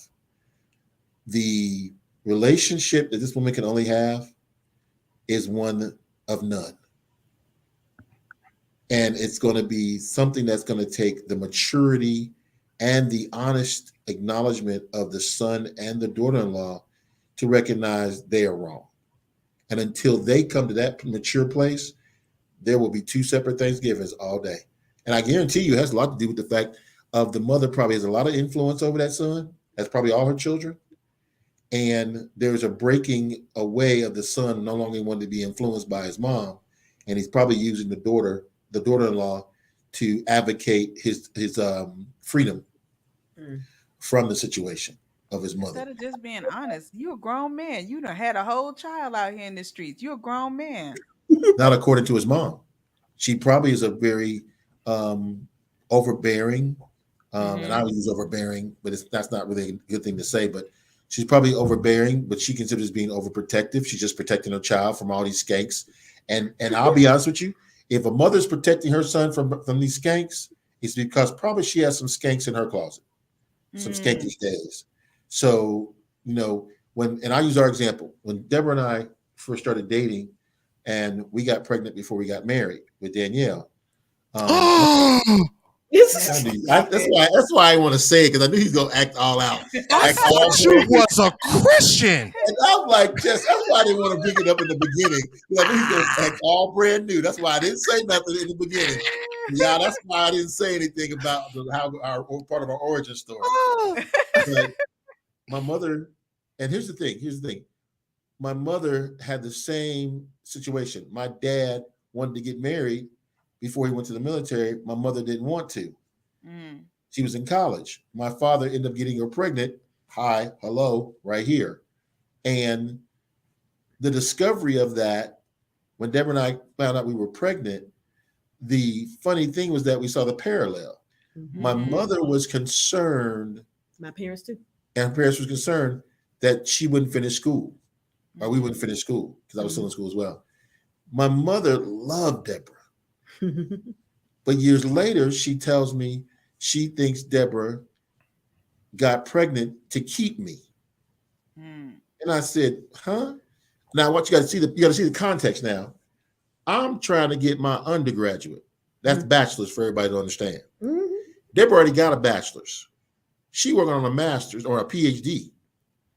Now, I don't know how my mama figured that she was trying to keep me. Come on, Jess, you feel me? It could have been I was trying to keep her. That's because mama love you. She's up here, everybody. I'm down here trying to get there. If anybody should have been done with somebody, she should have been like, you know what, I'm good, bro. I'll let you. So when this is the facts of the whole situation. When Deborah told me that she was pregnant, she was concerned that I didn't want to be with her. And that's a natural thing. What she didn't realize is I was going to ask her to marry me months later. Because I knew, and something about a relationship that needs to be shared. When Deborah and I went on our first date, I was still coming out of a bad relationship. To the point, Philanda, and you've heard the story, I think, I was sitting on top of a hill with Deborah, and I thought I saw my ex-girlfriend with a guy, and it's the middle of the night. I ran down that hill to throw that heifer into the water. And by the time I got down there, Jesse, you know, I realized it wasn't her. Now I had to turn my ignorant tail around and walk back up this hill. Well, I'd have left this girl who had no idea what just happened. And I literally walked and said, well, Lord, if she's still there when I turn around, I'm a big movie buff. So I'm like, if I turn around and she's still there, she the one. So I turned around and walked back up, and she didn't ask, what was that? What was that going on? I told her later on that I had a breakdown and lost my mind there for a minute. And I couldn't tell you that because I was riding you back home, and I wanted to make sure you didn't want to just get a cab and go. This is before Uber, everybody. You had to buy a cab to get home. And so that situation, my mother was really bothered by it, that we were pregnant. But she wasn't bothered because we were pregnant. My sister told her, said, Mom, Donald's 26 years old. Deborah's 25. They got their lives. You got pregnant at 20. You were still in college. They are much further than you. They got their degrees. My mother was more concerned about what my church was going to say, my home church. Deborah is literally, we got married on January 25th, 1997. Danielle was born February 16th, 1997. So Deborah clearly is showing at the wedding. Do you not know these people? I just submit to the fact that I tell people, God blinded everybody. Yep. Because literally no one knew she was pregnant. Until the next day on Sunday when I wasn't even at church. They thought she was just that heavy. Wow. Now, I don't know what disorder they thought this woman had, but only one part of her body was protruding in such a fashion that they couldn't tell she was pregnant. But this is once again goes back to the story about the backlash of having excellence. Some of my friends have grown up being jealous of me because I was one of the kids that was compared, their parents compared them to. And we saw that a lot when we were growing up. If you were an exceptional family, all the kids were doing well, you ended up having parents. And that's why at our fellowship, our church, we made sure that our kids always stayed normal. They wasn't put on a pedestal and said, I want you to be like Danielle. I want you to be, no, be you need to be at your level of education and the level of intelligence. So my mother literally said, why you want to get married up here? Because I didn't want to go to the church anymore I was going to when I met Deborah. I was having some issues about going back to Nashville at all. Deborah told me one night, she said, are we going back to Nashville? I said, don't ask me. Ask your God. He ain't my God right now. And I rolled over and went to sleep. And literally, that was a whole different story altogether. We'll get into that another time. But my mother was so mad that she thought I personally wanted to have the wedding in Cincinnati at First Baptist to embarrass her. And I told her, I said, Mom, I don't want to be in Nashville because I don't want to be in that church. And when people call her Princess, we didn't know, Princess is my mother's first name, everybody. If we didn't know that Deborah was pregnant, And my mother's looking like, fool, how you not know she ain't pregnant? I mean, y'all literally 8 months. 8 months pregnant, and literally what, 3 weeks later, Yep. she giving birth to Danielle. The idea of the relationship between Deborah and my mother literally has evolved to such greatness that literally my mother likes her more than she likes me. Naomi and Ruth. My mom did too while she was alive. She loved Falana way more. She loved me. Told her stuff that she ain't never told me Look at his before face. in life. Look at Because his I'm face. still perplexed. I'm still perplexed.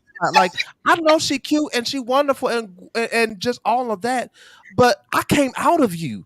How you like her more than me? She could go. I still got to be here. No. I You couldn't don't understand. You was gonna leave. Right. That's probably true. He was For my gonna mom, that's replace probably you. true. When I tell you, Deborah has literally replaced me. My sisters don't even have two brothers. They got one brother and another sister. what I tell you, my mom revealed stuff to her. She ain't never told me, and I asked. She found out how my parents got together and told me because I've asked and never got nothing. Oh, In Lord. one conversation, she got the meeting. She found out about my mom had been a pastor. Ain't nobody told me about that. I mean, just a litany of stuff. I'm finding out from her. I'm like, how did you? Because your mom didn't tell you that? No. I found this woman didn't even like me, and so I get I get it. Hello.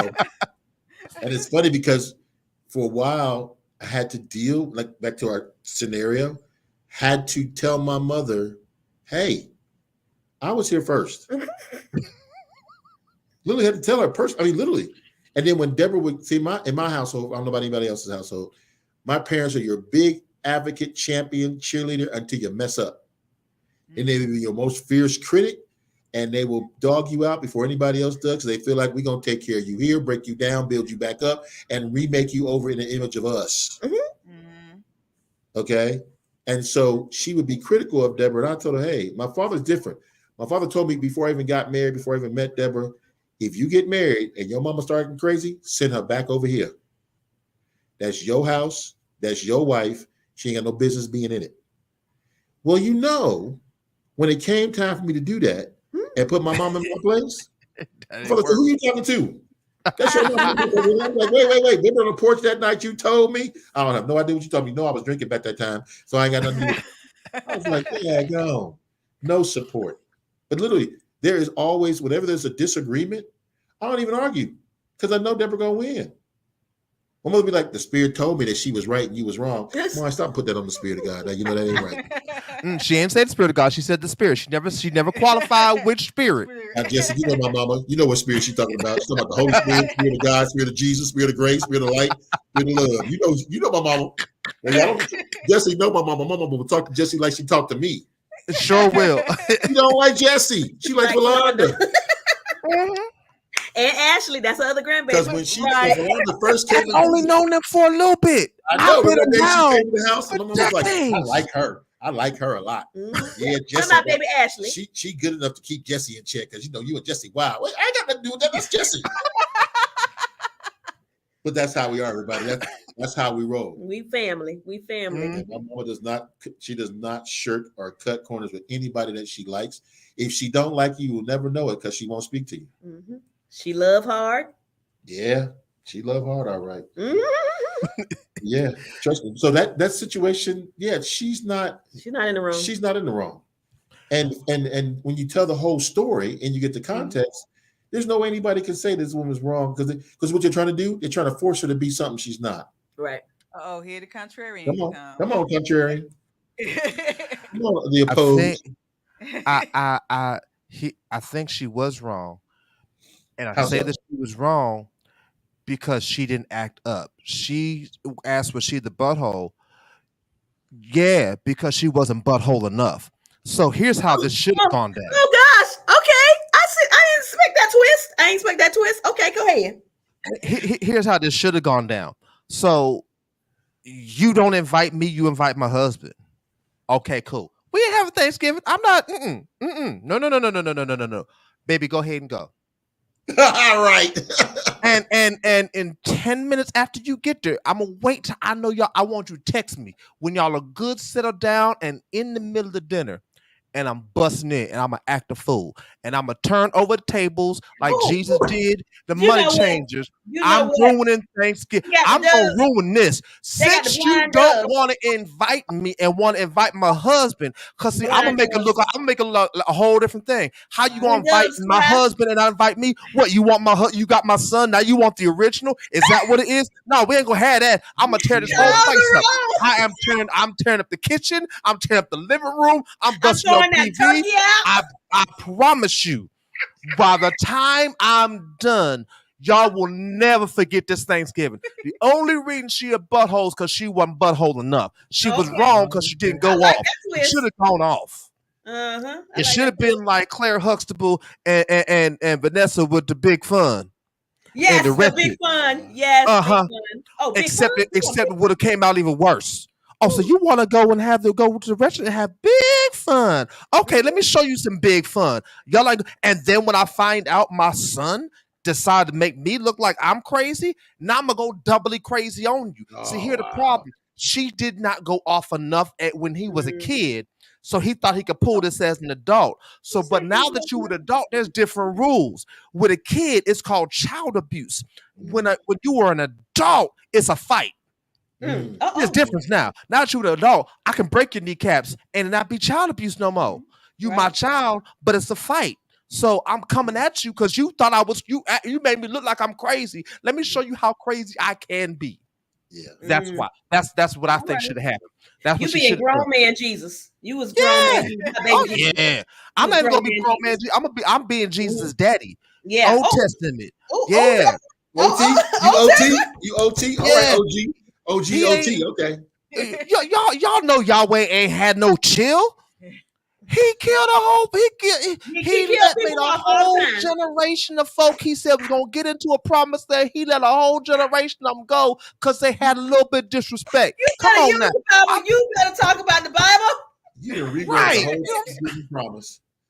You didn't rewrote the whole Thanksgiving. I don't want to hear your conversation on the Magi coming to see baby Jesus, to the man in the house. I don't even want to hear your Christmas story because your Christmas dinner probably gonna be real crazy.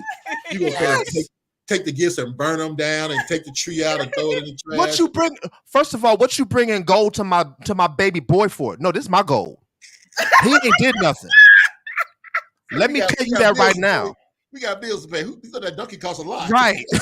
You see, we here in a manger. I could afford it to get us somewhere else, but they didn't have no room. But if I had this money, I could have built us a place. This mine. Frankincense and myrrh? No, frankincense. Anybody know incense? Anybody getting high over here? We ain't doing no high. Right. Get this devil stuff out of my house. What's wrong? Leave the gold though. Y'all should have brought some more gold. Yeah, I should be. Ain't nobody dying up in here. Myrrh is for people who are dead. We live up in here, living live. We all live. No, you know what? No, I'd have kept the myrrh because I got all these animals around here. But what y'all can, since y'all here, I'm gonna put y'all to work. Slaughter some of these animals and cook them up. You being Catholic, you know them people that come to no daggone marriage.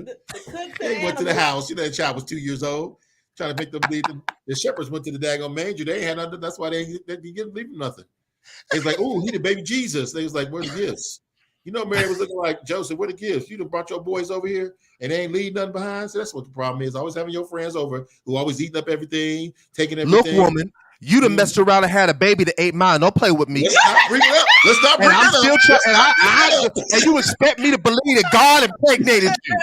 God didn't impregnate you. You was messing around on me. Yeah, don't bring that up because I hurt your feelings, Mary. I hurt your feelings. Don't play with love. The rabbi said, you sure?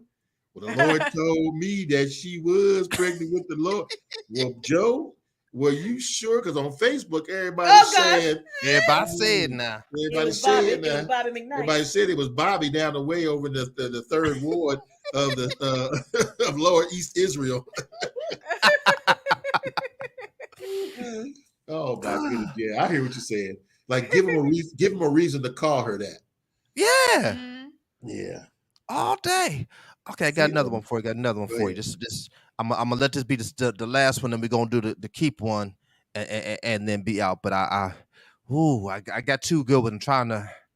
Okay. This one, because this one kind of made me mad. So it says, "Am I the butthole for asking my sister to leave my engagement party or not steal all the attention? Oh, Jesus. I am a 25-year-old female who just got engaged to the love of my life. Oh Lord. Ben, he's a 30-year-old male. We wanted to throw an engagement party and let our families get to know each other. My sister Avery, who was 31, who has been the favorite among all family members who our whole lives. She came back home the week before our engagement party. She's been traveling all over the world, Southeast Asia, Africa, Middle East, as a physician, and now opted for a change of her life. She's always had the spotlight, even in my high school graduation. She wasn't even there. I'm gonna let that sentence marinate a second. She wasn't there. Everyone mentioned how amazing she was because we went to the same school, and how I filled in her footsteps. Wherever she goes, she makes everyone else disappear. Before the party, I told her how this party was important for both Ben and I also asked her for once, let the day be about me. Oh Lord. She agreed. But during the party, everyone from my side of the family just briefly saw us and went to Avery to ask her about her adventures in Uganda and Yemen. In just half an hour, she had the whole family around her. I called her out and said she needed to try and not take the spotlight once more.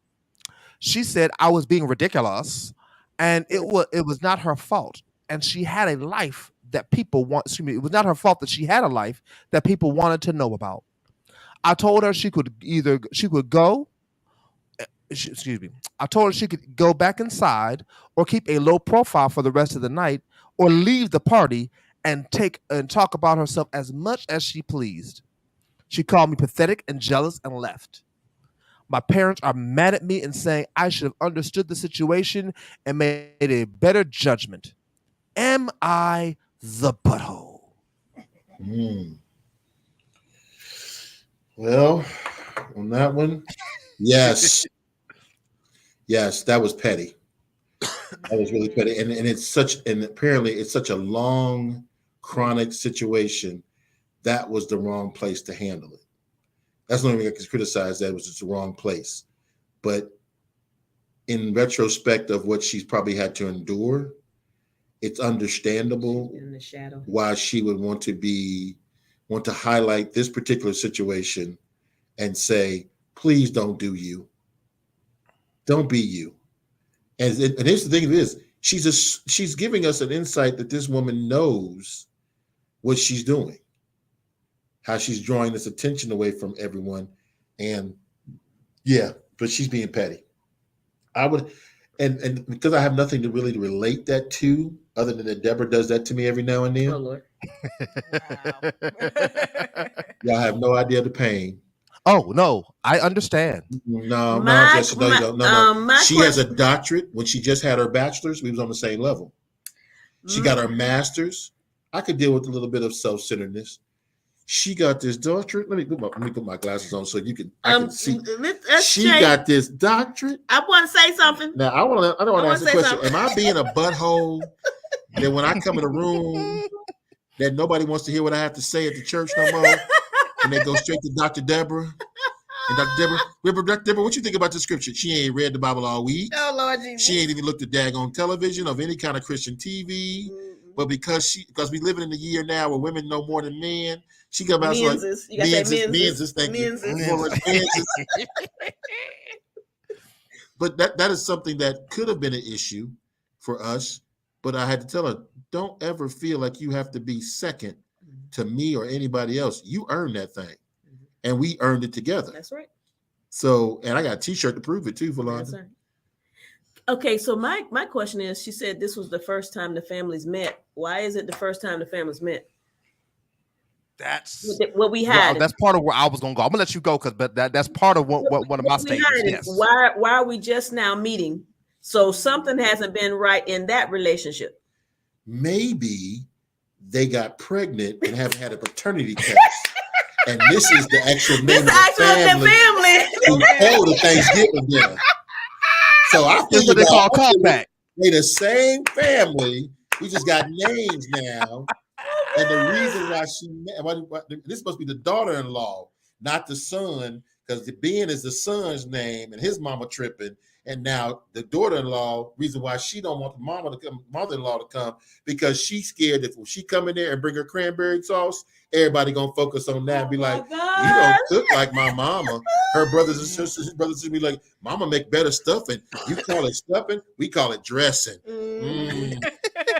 Now, I would have said she was white until she said the girl went to Uganda and Yemen. But I'm still kind of confused that his band's name is Ben. I think she's from the Caucasus Mountains. Oh, Lord, not the Caucasus Mountains. I thought she might have been a little mongoloid. I thought she was living mongoloid. Lord Jesus. Because see, Ben is not really a black man's name that I know of. It's more like a Jewish name. Oh, no, I grew up with a Ben as a black man. Oh, you knew Ben? Oh, okay. Okay. I was just about to say, because she said Ben and I. She used proper grammar, so that lets you know she is educated. Again, I had to read the letter. She used proper grammar there, but there's a whole lot of places I had to fill in work. You see how I was stumbled over some of that? But you know, some of that was me trying to figure out how this is supposed to actually be worded. But you got to remember something. She was following in the footsteps of her sister in high school. So it's probably safe to say that she's not the bright one of the bunch. Oh, absolutely. Yeah. But see, the sister is probably jealous because she ain't got Ben. And the sister will be like, if she see my sister, he would see my sister, he might make the comparisons that everybody's made all my life and find out he could do better with her. That's why she ain't introduced him to the family. See, this is what happened to me personally with this one sitting over here. When I met Deborah, and she took true story. She took me to her mama's house, her sister had just came out of a bad relationship. Teresa and I are the same age. Love her to my life. Came out of a bad relationship. Teresa called herself trying to flirt with me because thinking that you don't really need my sister. You really need me. I looked at Teresa. I said, first of all, you got bigger breasts than your sister, but I'm not into breast anymore. I'm into education. Now, 15 years ago, you might would have caught me looking at your big old boobs and say, holler at you. But I realized that's the asset you use and not the one your sister got. Y'all make fun of your sister because she got small breasts. But guess what? When you get older, I ain't got to lift them up with a forklift. Long term, y'all, long term. I look at everything across the board. Amen. See, Jesse has strong biceps. It's not because he works out in the gym. Amen. Y'all know, y'all feel me. Keeping it Christ. Amen. I love that. Amen. I'm good. But Teresa, no, seriously, it happened. And I told Deborah, I said, your sister over here flirting with me. She was like, and Deborah stepped to her and checked her and said, hey, back up now. That's mine.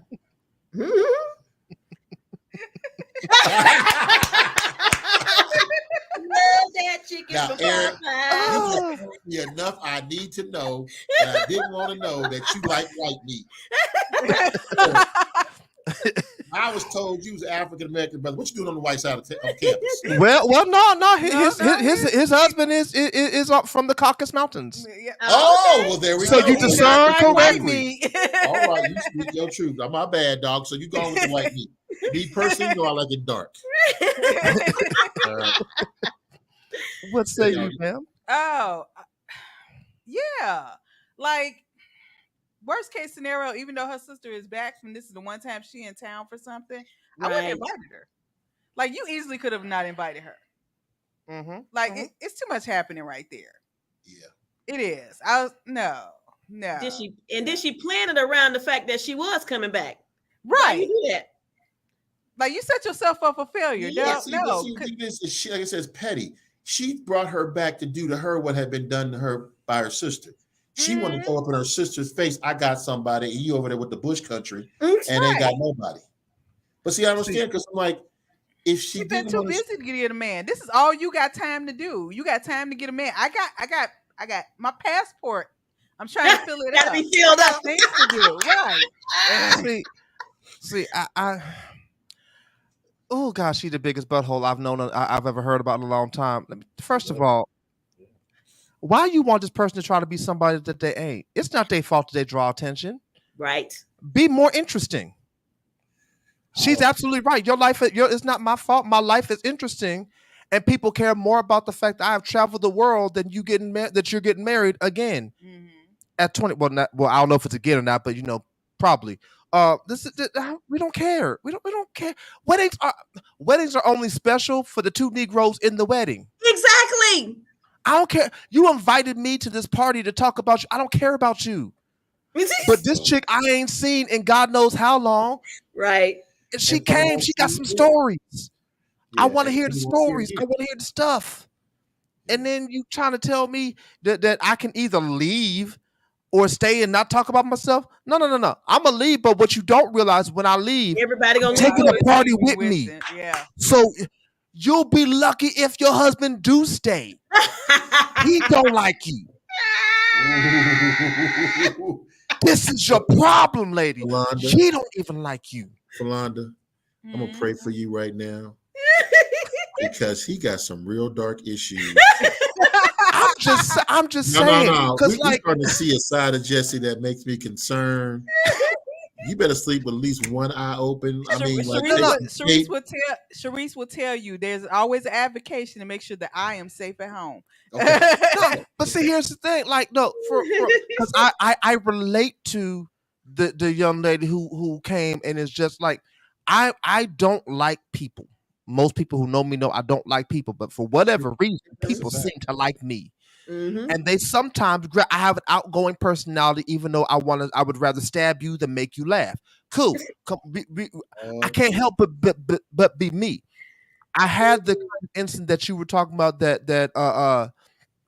Donald had in school.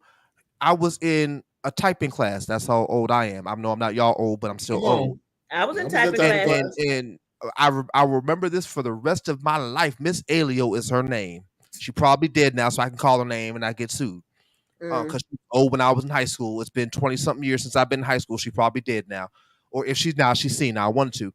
And so I get bored with school. Always have. High school was boring. It just was what it was. I was excellent in school, but it just bored me. So we just typing, right? And we had the typing test, and I was through with the typing test, and there was still like 25 minutes left to go in the class. So I started talking to my neighbor who was going to fail the class anyway. You can't cheat on a typing test.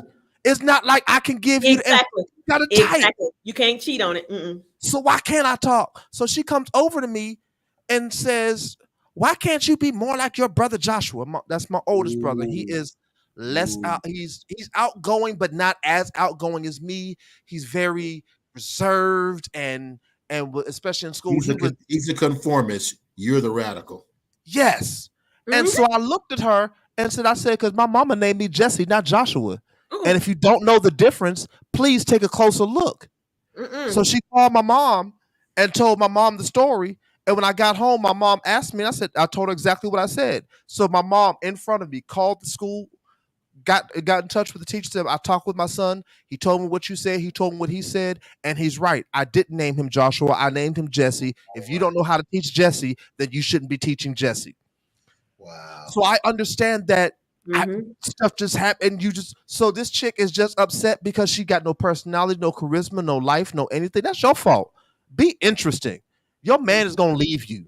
That's your problem. Once again, Philonda, we're gonna stretch forth our hands and our toes to pray for you because I know how it is. Philonda don't need the prayer. She need the prayer. But Philonda does to me what that chick did to her. But that's because people love this. When you say, your mama love, they just churches I have been to for years. I show up one time without her. Where's Philonda? First, before how are you? Where's Philonda? Can I get a hi? I'll start walking past folks. You want to know where she at? Call her. You ain't got a number. You ain't important enough to have her number. Bye. Like this. And you got to preach next. And I have gotten up and taught in the message, leave me alone, talking about Philonda. I have told folks. Listen, I promise you. Philonda, you got gold in them heels, girl. That's why he act that way. Shoot, Deborah got gold over here. It's not just it's not gold, it's platinum. Have you saw Harlem Nights, right? Yeah. Yeah, I feel Make you. a man I change feel you. religion. You know what? Shabbat. Sharice, Shando. God bless you, but we trying to make sure she get through to 2024. You can add that's Queen Philonda. No, that's Eric. Oh, Eric. Oh, see, y'all ain't helping y'all. Come on now. You know how he's sensitive. You know how he getting his feelings right now. These folk on here, they get upset. Look, when it's not me and her. I have a whole different crew for the pastor's crew, and that's mostly their folk because they love them. My folk only come on when this one here is on. Well, in all honesty, I have to go there. Happy is the man that findeth a wife, for he finds a good thing and receives favor from the Lord. I knew you pre-Philonda. I'm so happy I know you now post-Philonda. Because you was mean. I still am. I can just be mean with a smile now. You're not mean. You're not mean. Deborah will tell. No, you're not mean no more. You're not mean no more. When I first met you, through Dana and Patrice, you had just came out of a very bad situation, and we hit it off right off the bat. We really did, and everybody was surprised. And even Dana was like, "Jesse like you? Jesse don't like nobody." And I was like, "That's when you meet somebody God connects you to. There's no issue of what it is that will keep us apart. It's more about what keeps us close together." But when you met Philonda, I remember how miserable and unhappy you were the year before she came in your life. So yeah, trust me from someone who knows. They make us look better, and we can talk. And I know we joking and everything, and I know some things you are very serious and serious about, but your show is always better with her. And that's just that, so she'll be on more. No, I be trying to get her on more. No, because now she just know using those.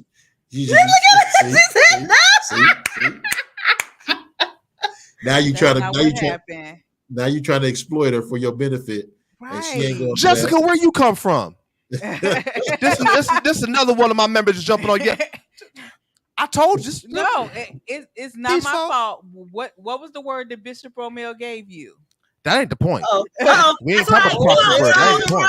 Call the roll. Okay, we got to go to bed, y'all. Y'all take care. Whatever middle marital issue you're going on, she done Bishop Romeo's one of my. He brought a bishop card, dog.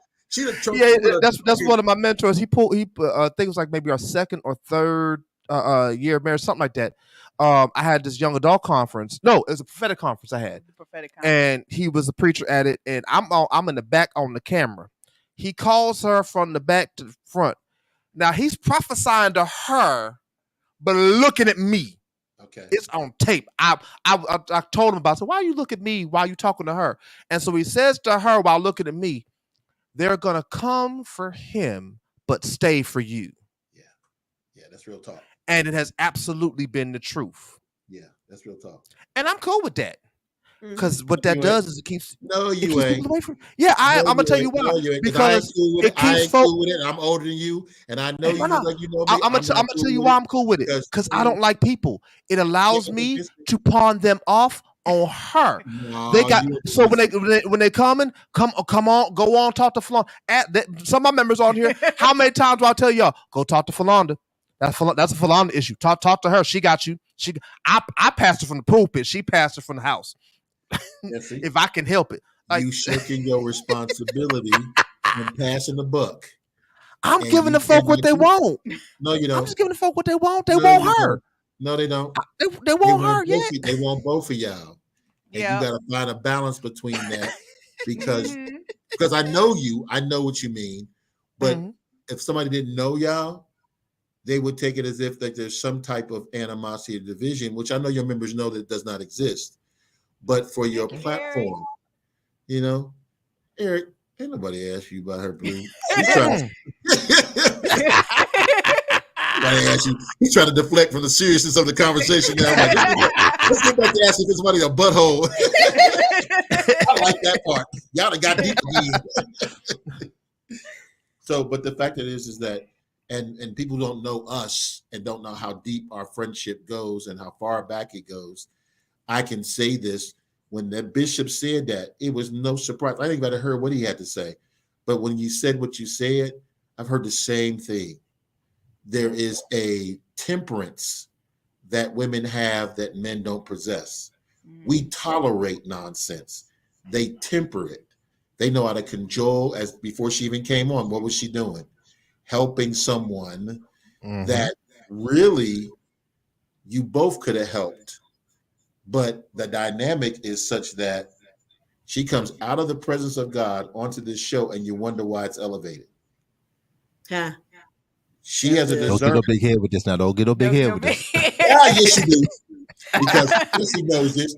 Women have a discernment that men don't have. That's why Eve, the woman, was talking to the devil, and Adam was standing right there and didn't say a word. So our wives know when somebody ain't right for us. And what we have to fight against is the cultural dynamic of saying we can hear from God ourselves. It wasn't that you wasn't hearing from God. You got to hear from the people. And I understand, got me. Trust me, I feel you on that. They talk to her, but then who's she going to talk to? Hopefully she comes back and talks to you. Because you have to know. Because when you know what's going on with the people in the pew, The body. then the body can be addressed by the head, which is Christ. Mm. And you're We're his doing- messenger. Go ahead. I was gonna say we're doing a balance in that even now. Yeah. Because what I want to the way that I'm trying to have high praise, this little quick little behind the scenes before we go into that part of the banter. What I want to have is a what I remember said she be snitching, and it's not that she do. She literally doesn't. So that's what I'm trying to create the balance of right. where I want to help equip her enough that a lot of it she doesn't have to tell me unless it winds up having an impact on the ministry or on me directly, because I want the people to recognize when they come to her or when they come to us, it's not going any further than that. A lot of the people that we deal with and have dealt with, they've had that happen where, oh, I can't trust you because as soon as I tell you, then this person knows, and this, and so I'm trying to create. This is as in Philanda's words, a safe space. Well, here's the thing, Jess. And a bunch of members are listening because I want them to hear this. Y'all listen up. He knows what he's talking about. When Philanda hears something in the body, she must tell you. And the reason why she can tell you because God can trust you not to put it in the sermon. But what you do preach about will still meet the unspoken things that were never told to her that she shared with you that they need to hear. It's really that kind of collaborative. The Holy Spirit knows what people are praying about before they even pray, because he reads the hearts of men and the minds of people. When they share with Philanda what they're struggling with, what they're challenged with, what they're trying to overcome, and she says, well, you know what? I need to share this with someone. The reason why you're in communion with one another, so it can be. Deborah and I had the same synergy. Only reason she tells me stuff is when something that's bothering her that she can't pray through. Mm-hmm. That's the only time she shares me. Most of the time, and you know this, Jesse, I don't want nobody to tell me anything. Mm-hmm. Because I grew up in a situation where people thought the preacher was preaching to them because somebody told him something. Mm-hmm. And to keep the authenticity of the Holy Spirit. But you don't have that problem. You don't have that problem because you're trustworthy. Mm-hmm. Your congregation knows that whatever's being spoken out of your mouth is coming from God to help their lives. Mm-hmm. Because you've never compromised on that. Yeah. So there's no need to put a balance in the presentation. You guys need to make sure, and they need to understand that whatever we talk with Philanda, it's like a grown person telling a child, keep this between you and I. We eventually call that person a pervert. Mm-hmm. There's something unhealthy about keeping a secret with a child. That's why I don't keep secrets with kids. Mm-hmm. You follow me? Mm-hmm. Philanda, you have a responsibility to always share with him what is concerning in the body. No different if it was something going on in your physical body, you wouldn't keep it from him. Yes, you would. No, she wouldn't. No, she wouldn't. Has. She getting better at. She getting better at. Getting better. Oh, Yeah. okay. Okay. Yeah. Okay. Well, thank you for correcting me. I appreciate it. Because once again, Deborah, we've talked about a lot of different things. So you got Sharice is all up in y'all Kool-Aid and in y'all Texas. My folk know us. They know us. Yeah. We cultivate a for real kind of healthy, family-ish transparent atmosphere. relationship. Yeah. That's what we should. And we do the same thing with us. Amen. It's why kind of. Well, you're one of the people I learned it from. I'll be honest with you. You know how we do, man. Because I'm like, I ain't got time to be playing around with folk. You want to sit there and be with old boy and kick it with him, then you know what? Do that. But don't think you're gonna come up in here and I'm just gonna pray 3 or 4 sermons and get you some prayers and some oil to clean up your. Let me stop. I'm gonna say. Let's go ahead and move on before Dollar. I felt the meat in you with that one. Let's go ahead. Yeah, something almost came out. I promised myself I won't let you draw me out like that. So that's all right. Come on. So if you and I were on the phone, you know what I would have said. You know what I would have said. Let's get to this last portion of the banter. I love this one. I was waiting on this one because I heard comedian Ryan Davis say this, and it was intriguing to me. So the question is, who out of all of the Marvel superheroes, let's stick it to the movie superheroes, the ones we've seen in all the movies, Avengers, all of them, right? Who's the worst one? Oh. Now, while you think about yours, I'm gonna do something I don't normally do, which is give my answer first. But I'm gonna give my answer in the form of a video because this is why it came up, and he convinced me that he's right. Captain America is trash. The only reason he became athletic or anything at all is because he got stuck with a needle. All right, he was chose because he couldn't pass the test to be a soldier, but being stuck with a needle and then all of a sudden becoming more athletic, I mean, it may impress you, but I watch baseball. I see that all the time. Then he becomes the most athletic person in the world. He's able to change the world. He's supposed to be this caring, giving guy, right? And cares about everybody. America is what he cares about. You became Captain America during the Jim Crow era, my friend. You didn't help no black people. You thought that the way the world was, you care about everybody. You have the power to change everything. You didn't think to fight for black people at all. Then you end up frozen for years. You come back to the future and you're Mr. All America again. America is the only thing that matters until your best friend of old shows up. Now it's forget America again. You start breaking the law to keep your friend from going in jail who's killing people. He's murdering people. Then he kept trying to be the leader of the Avengers. Even though Tony Stark is clearly the smartest man in the world. Just because you got stuck with a dirty needle 70 years ago does not mean that you're smarter than the smartest man in the world. It just made you faster and stronger, my guy. He's the smartest. See, what also had to be inside that needle was this thing called privilege, because you think you are just greater than everybody just because you're you. I don't know what that is.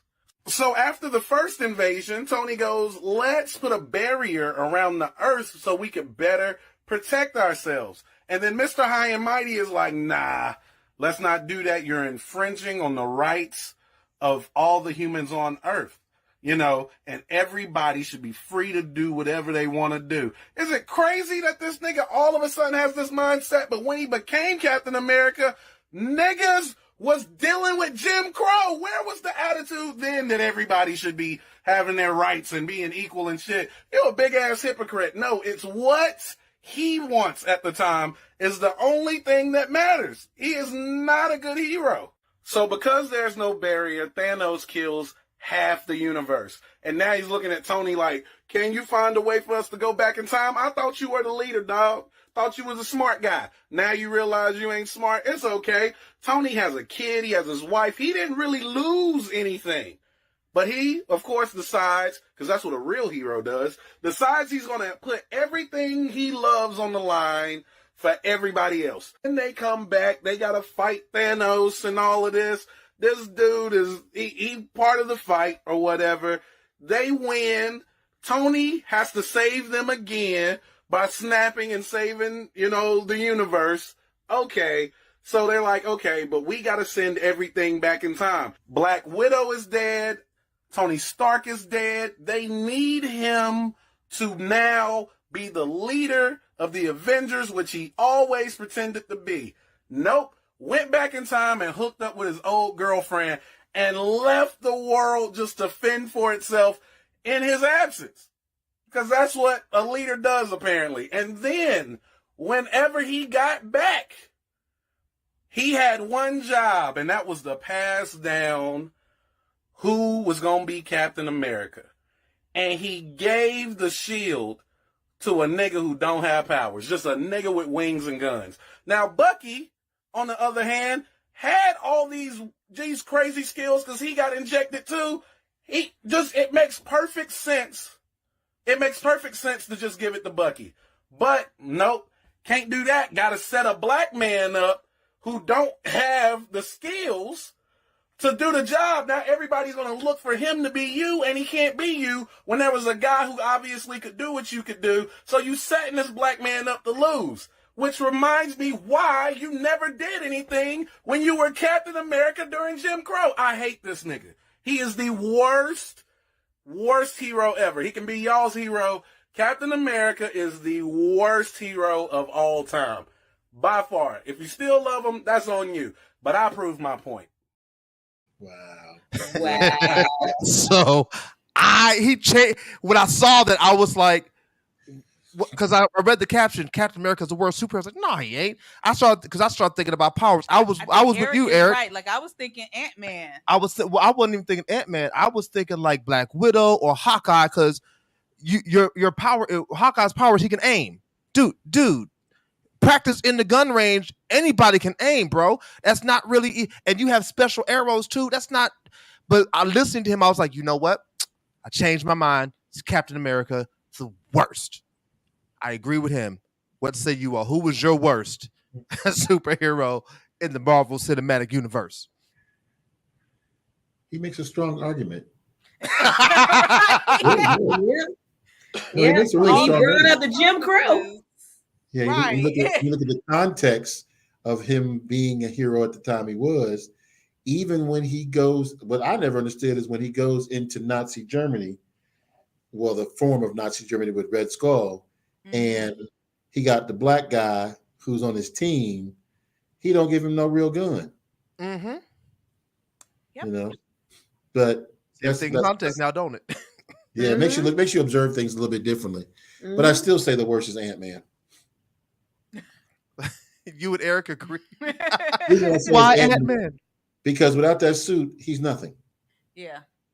See, even Captain America, you can say the same thing. Captain America without the suit has that superhuman strength because the shot he got from, from the steroids he got, yeah. But Ant-Man, Paul Rudd is, first of all, they didn't even want Paul Rudd to play the character. And so without that suit, and of course the question is like, how can be small be helpful? Well, that's how he got superhuman strength. The smaller he got, the more stronger he was. And he's the regular when he got size. big, he was clumsy. Yep, and he got his butt whooped every time he was regular size. Mm-hmm. And then he didn't know how to operate the suit properly. But it's not like Iron Man is anything without his suit. Tony Stark is just an eccentric billionaire. Tony Stark's superpower out of his own mouth is he's rich. Mm-hmm. Yeah. He can make whatever he wants. He can make whatever he wants because he's a genius in tech. When you literally have your computer talking to you and calling you an idiot for trying to make these suits, your superpowers automatically.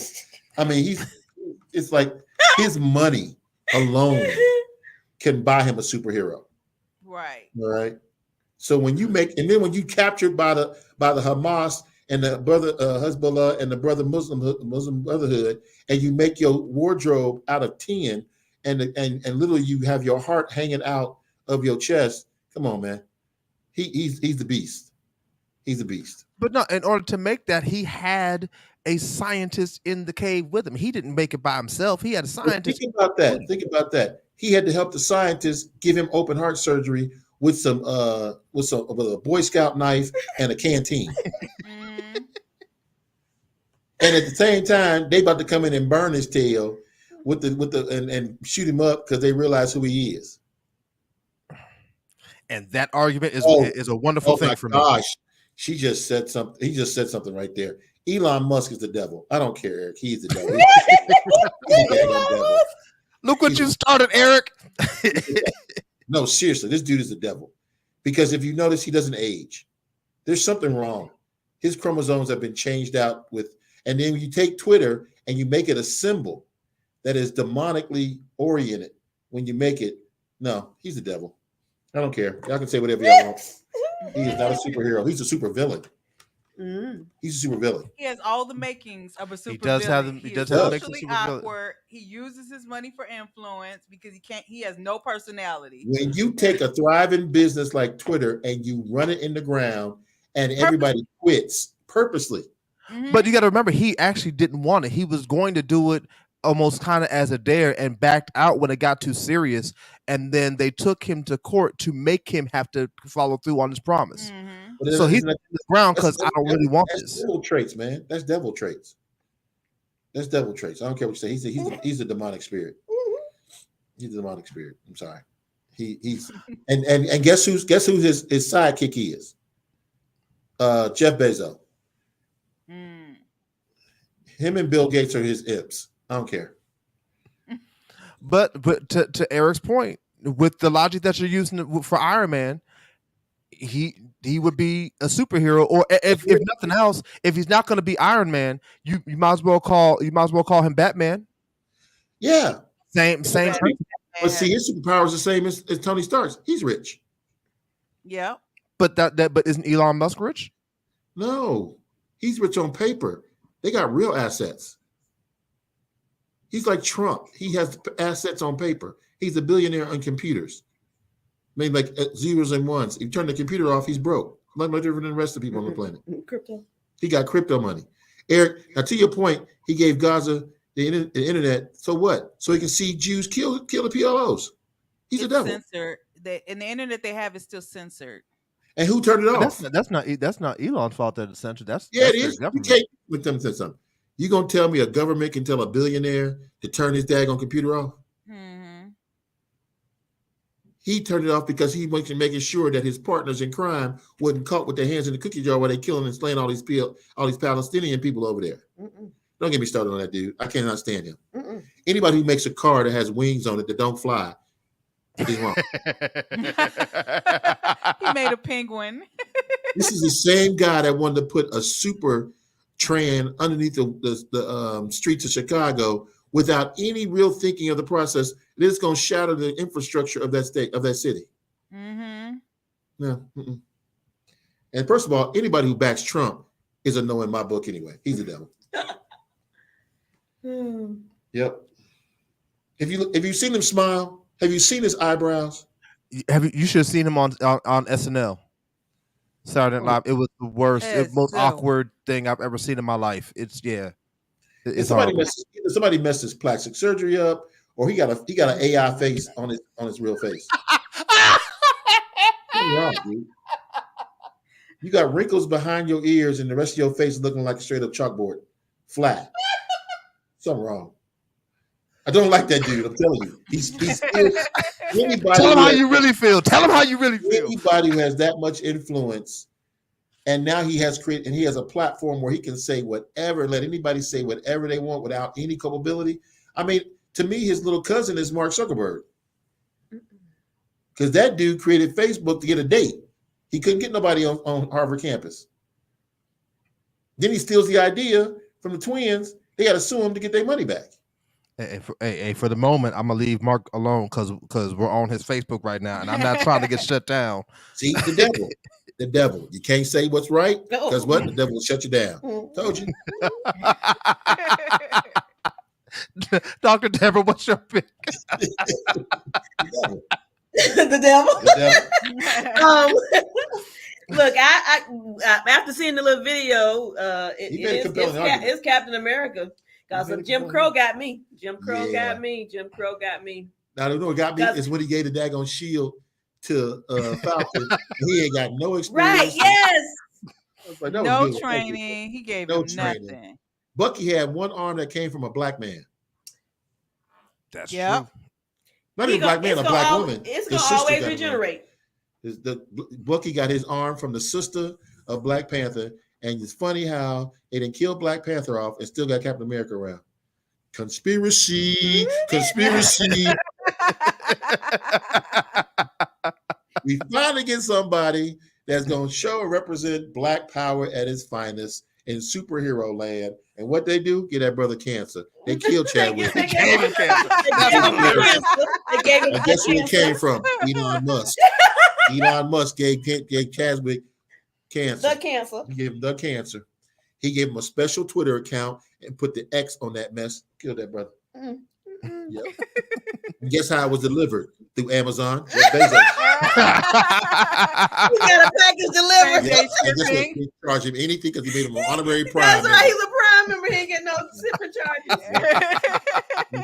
The fact that he's a prime member, that's why Deion ain't win a game since that last 4 games he done lost down there in Colorado. Conspiracy. You gotta put it all together. Conspiracy. Oh. Yeah, conspiracy. Yeah, I know it is. Yeah. Who Trying to must say hold you, back- Yolanda? Um, look, like I said, that was a convincing argument for Captain America. I was gonna say Ant-Man or Spider-Man because he is such a whiny kid. It depends So on which. whiny. It depends on which No. Spider-Man. That is, Which it depends on Which Spider-Man you version of going with? Spider-Man you see. Because the adult Spider-Man, he's legit. But guess what? Think about it, Flo. Wouldn't you be whiny too if every time you think about it, a spider bit you on your hand, and that's how you got your powers? You really ain't significant. Nobody really considers you a superhero in superhero don't. mode. You know, you had that Because he's not. The only place he could be a superhero in is modern cities. You take him to Nebraska where ain't nothing tall. And He can. come on, man. You can't put no web on no tree. He cannot even sing nowhere.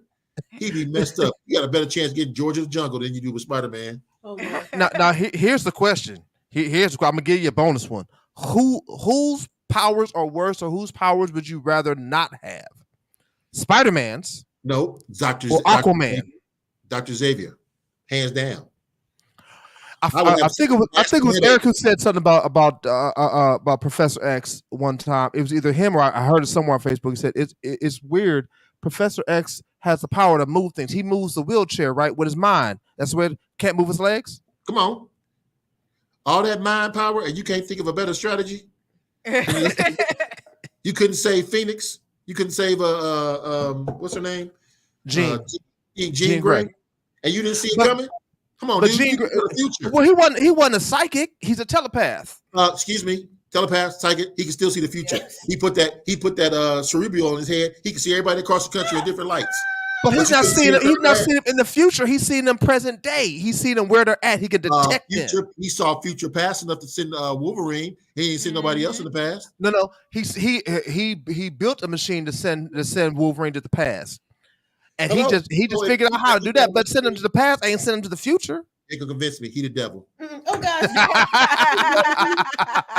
Everybody Think devil. like the devil. Everybody devil. He the devil. Oh, He has the worst power, though. Seriously, he has the worst power. I can make a valid argument. Dr. X. He literally, in the movie, got hit by a shrapnel, and he couldn't stop the metal from coming because he could stop everything else. He ends up losing his legs and the ability to be in a chair, and then come to find out in the comic books, Eric Magneto is his brother. yep. Now, Oh. what kind of jealousy is that your own brother lets you get shot down in the back? That's And why he then- didn't invite him to the wedding. Yeah. To the Because he was so magnetic. He wasn't invited to the engagement party. Man, I know you ain't sit there and say Professor X and Magneto, Malcolm X and Martin Luther King. You too much, bro. You too much. I would have took that leap. But I see the conspiracy, though. I can put it together for you real quick. Oh, Lord. Professor X was shot in the back with some shrapnel. They shot Dr. King in the neck, which is connected to his head, which is the brains parts of the whole movement of the civil rights. That Malcolm X ended up getting shot in the chest and 4 or 5 times, laying there, didn't die. Because why? He can repel the shrapnel because he got that magnetic personality that brought people together from all parts of life until his tail made the mistake and went over there to Islam and found that he had white brothers and white sisters that were Muslims, and it messed his whole world. Malcolm was better when he was a racist. Conspiracy, man. Conspiracy. He was better when he was a racist. He became an integrationist, and all of a sudden, they took his whole life away. Oh, Lord. I told y'all at the beginning, don't let all that Jesus and educational talk fool you. Donald is down to earth and is hilarious. Oh, He, man. he's his side gig is a pastor. He actually is a stand-up comic. He just don't know it yet. Exactly. Oh, they wouldn't like my comedy. Mm-mm. But who has the greatest power is Wolverine. I think he has the best power because he has the ultimate power because he can never be killed. I don't think Did you see Logan? Yeah, I remember seeing Logan, but that's because they had to dumb him down because he was tired of playing that raggedy tail character. But then, of course, he's coming back now to do it in Deadpool 3. Yeah. Yeah. I'm excited about that. My problem with Marvel Studios is that I grew up with the comic books.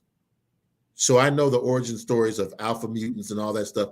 And a lot of those movies, they became popular because we as nerds went to go see them with our kids and try to convince our kids that this is what a superhero is. And that we cool. And that we're cool. The problem with it is that when they go back to an origin story and you realize that the vibranium was put in him, and yet still the black man don't get no credit for putting it in his body. See, conspiracy. See, well, hold on. Since you talk conspiracy now, real quick before we close out, you talk conspiracy now. You're saying that the white man has the ultimate power, but I'm with Eric. I'm going back to Africa. Storm is the ultimate Marvel has the greatest power. Black woman, Africa, motherland. See, I thought you loved black women. You said you loved weather girl. She is an overstated weather girl. She don't have no. If you close her hands behind her back, she will drown in the own rain she called down. It wasn't for her. No, she won't because she'll be like Moses and with her eyes part the water. No, she can't part the water because she's blind when she turns into that Storm character. Have you not noticed? Her eyes are white. She ain't got no pupils. No, she can still see. No, she cannot. That's just the power taking over. She got. She directs the lightning to where she wants it to go. Her comfort animal gets her through it. You know what? I need you to stop. She got a comfort animal that gets her through it. He said a comfort animal. And Eric is right. In the comics, Storm's power is the level of Jean Grey. Yeah, it is. They just downplayed her that's why I said. That's why I didn't. Because she's black. Comics and change them and dumb down the characters from the comics. Because Eric is exactly right. Storm was the most powerful female Avenger or X-Men rather. She really was. And I just hate the fact that they thought putting Halle Berry sexy behind in there was going to convince me. Come on now. No, they should have got somebody like Angela Bassett or Viola Davis to play Storm because that would. No, you better not get Viola Davis to play. No, Viola Davis would have caused rain with her tears and the snot. No, we don't need that. We don't need. We don't need that. Fences. You better leave. I love in Fences. You mean every role she's in? I was up there with you, Troy. Where was I? I was up there with you, Troy. I'm like, yeah. Well, I'm cute and I'm friendly and I'm special. Just don't eat that pie. Don't eat that pie. Don't eat that chocolate pie. This has been a wonderful time. And see, we're still almost at the 4-hour range. I told you it ain't my fault. It's not my fault. Anyhow, this has been conspiracy. It's, this time it's the black woman trying to hold a black man down. That's what it is.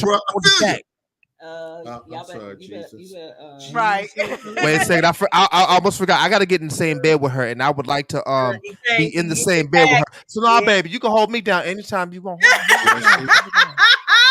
Jesse, how long y'all been married now? How long you been married? Coming up on 13 years next month. Okay, what part of do you see her in the bed?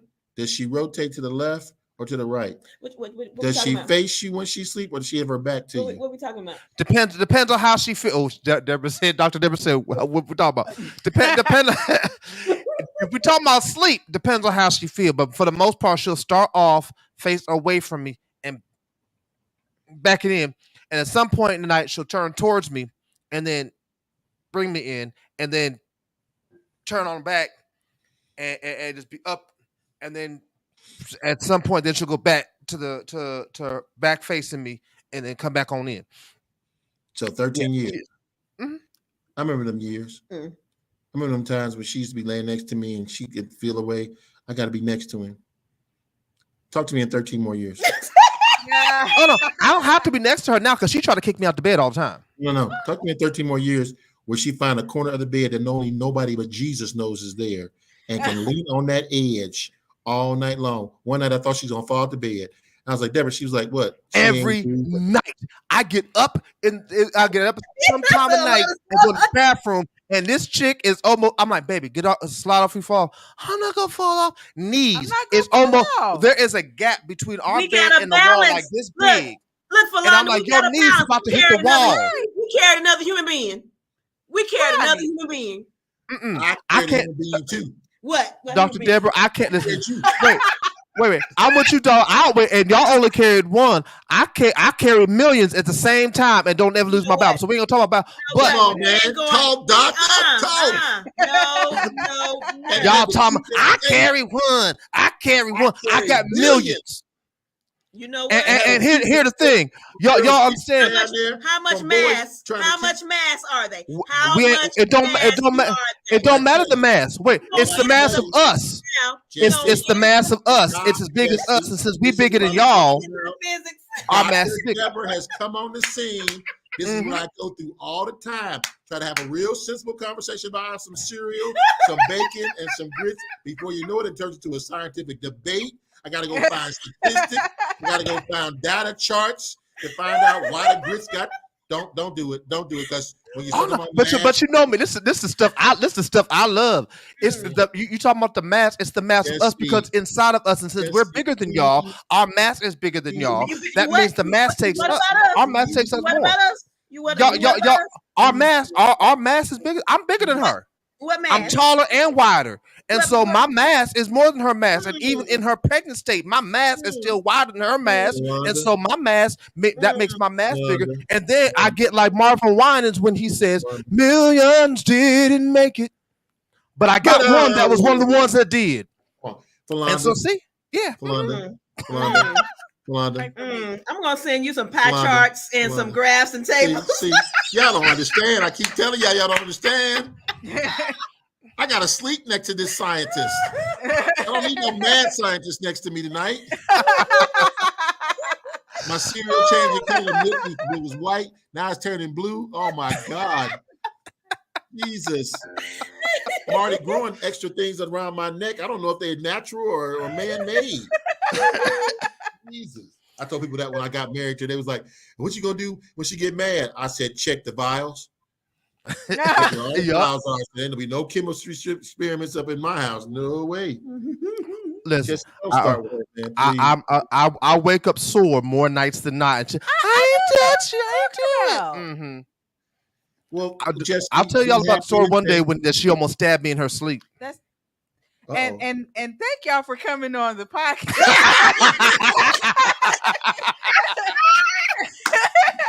You want to go touch that one? She's like, it seems like we're wrapping up. I'm the producer. I'm going to wrap up. And that's how you know it's the truth. That's how you know what I say is true. I say it's true statements. Almost died that night, Lord. Deborah will be in the bed on the corner while I'm in the bed. I go to the bathroom. She done stretched her face and neck all on my side of the bed and got her feet on the side of her bed and sleeping diagonal, and then look at me with an eye like, what you doing moving me out the way? I'm like, get back in the bed. Work around it. I'm not that contortable. Y'all the ones supposed to contort. I can't contort. I have slept on the corner of the bed, and I finally realized I'm a man. I ain't got to sleep on the corner of no bed. Get over it. And then I'll be like, baby, can you scoot over, please? Baby, can you scoot over, please? She'd be like, oh, was I in the way? You know you was in the way in my mind. But no, you were fine. You should be comfortable. Here's my secret. Here's what I do. All I'll do is when I get in, I'll get it and I'll grab a holder and pull her, and that'll wake her up, and then she'll wind up getting right into position anyway, in the right position to give me enough room to get on. She didn't even realize she does it until now, and I got to figure out something else because I said it out loud now. I gave away the secret now. But y'all been having, how long y'all been married? Coming up on 13 years. 13 more. Because when you start touching her at this age, get off me. You're hot. I can't breathe. You're taking all my air from me. What's you doing? It already happens. That's why she keeps switching positions at night, because the human furnace, and and I thought the women were supposed to be the ones who want to cuddle. It's hot. Get off me. No. I'm like, well, if you had better iron, you wouldn't be hot. Your stuff would be regulated. The problem is that you ain't got no iron, no blood. You always cold, and your ice is being melted by normal room temperature. That's the problem. Conspiracy, dog. Conspiracy. I'm thinking conspiracy. Just helping the white man break us up. Just helping the white man trying to destroy the black family. Cause division. We come from a tropical people. Come on, dog. You grew up in the jungle. You act like you want to be concrete street I nigga. don't remember growing up in no jungle. I remember Georgia, but not a jungle. Hey, we live in Georgia. Georgia's a jungle. Jesse, please, Jesse. I'm trying to go to bed. I gotta go to work. I'm trying to be at peace. Please don't bring up Georgia, please. That's a touchy subject for her. Please don't touch. I'm trying, Jesse. I'm trying. We ain't got no couches no more, Jesse. We put them all out, and we ain't got no chairs. I'll be sleeping on the carpet, Jesse. Please. If you love me, please. You say you're my brother, please. George Please. of the jungle. Be on the podcast while everybody else is asleep. Like, can I go lay down now? No, you ain't defend me. Conspiracy on that, my brother. Conspiracy on that.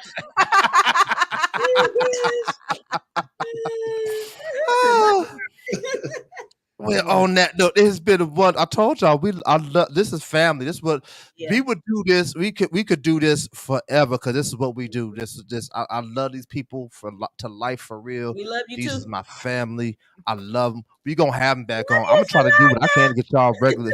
We ain't talking about her. No, ain't no bonding. Say good night, Jesse. No, I got you. Watch this. I got you. Don't even worry about it. Don't even worry about it. Don't even worry about it. So, like I said, we gonna go. You took my friend. Oh God, here come Nettie. Here come Nettie.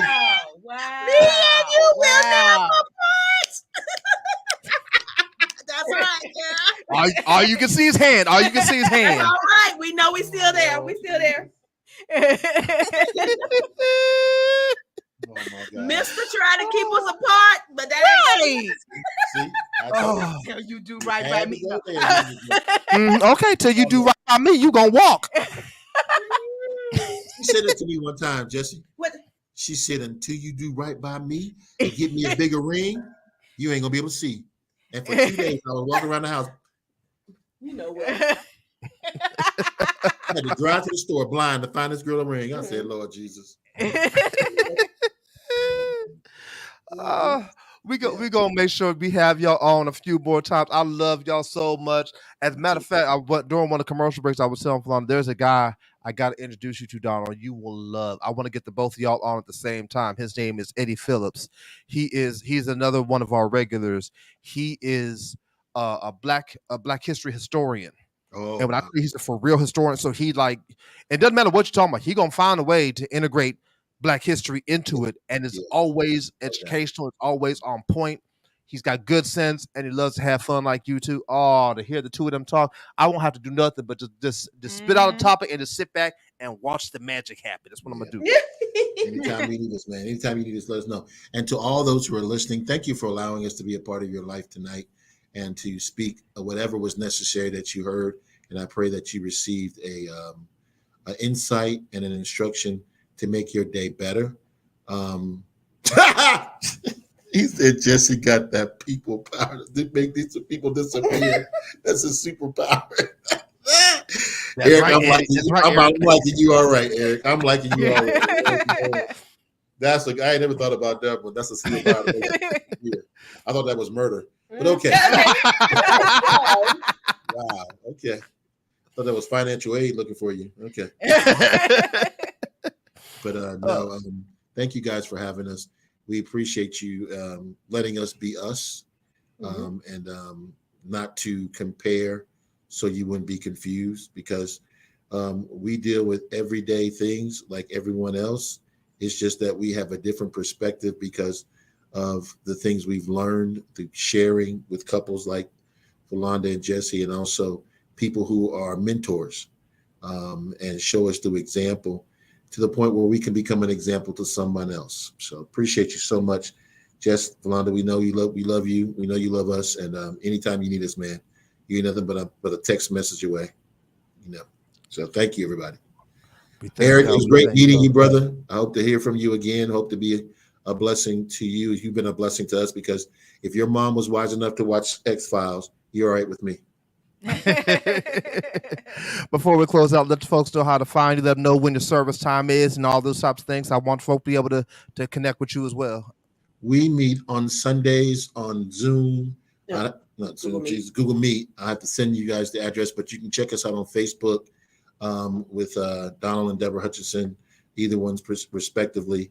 And Tyrus Christian Fellowship Church is our website. It's tyruschurch.org. You can find out information about us.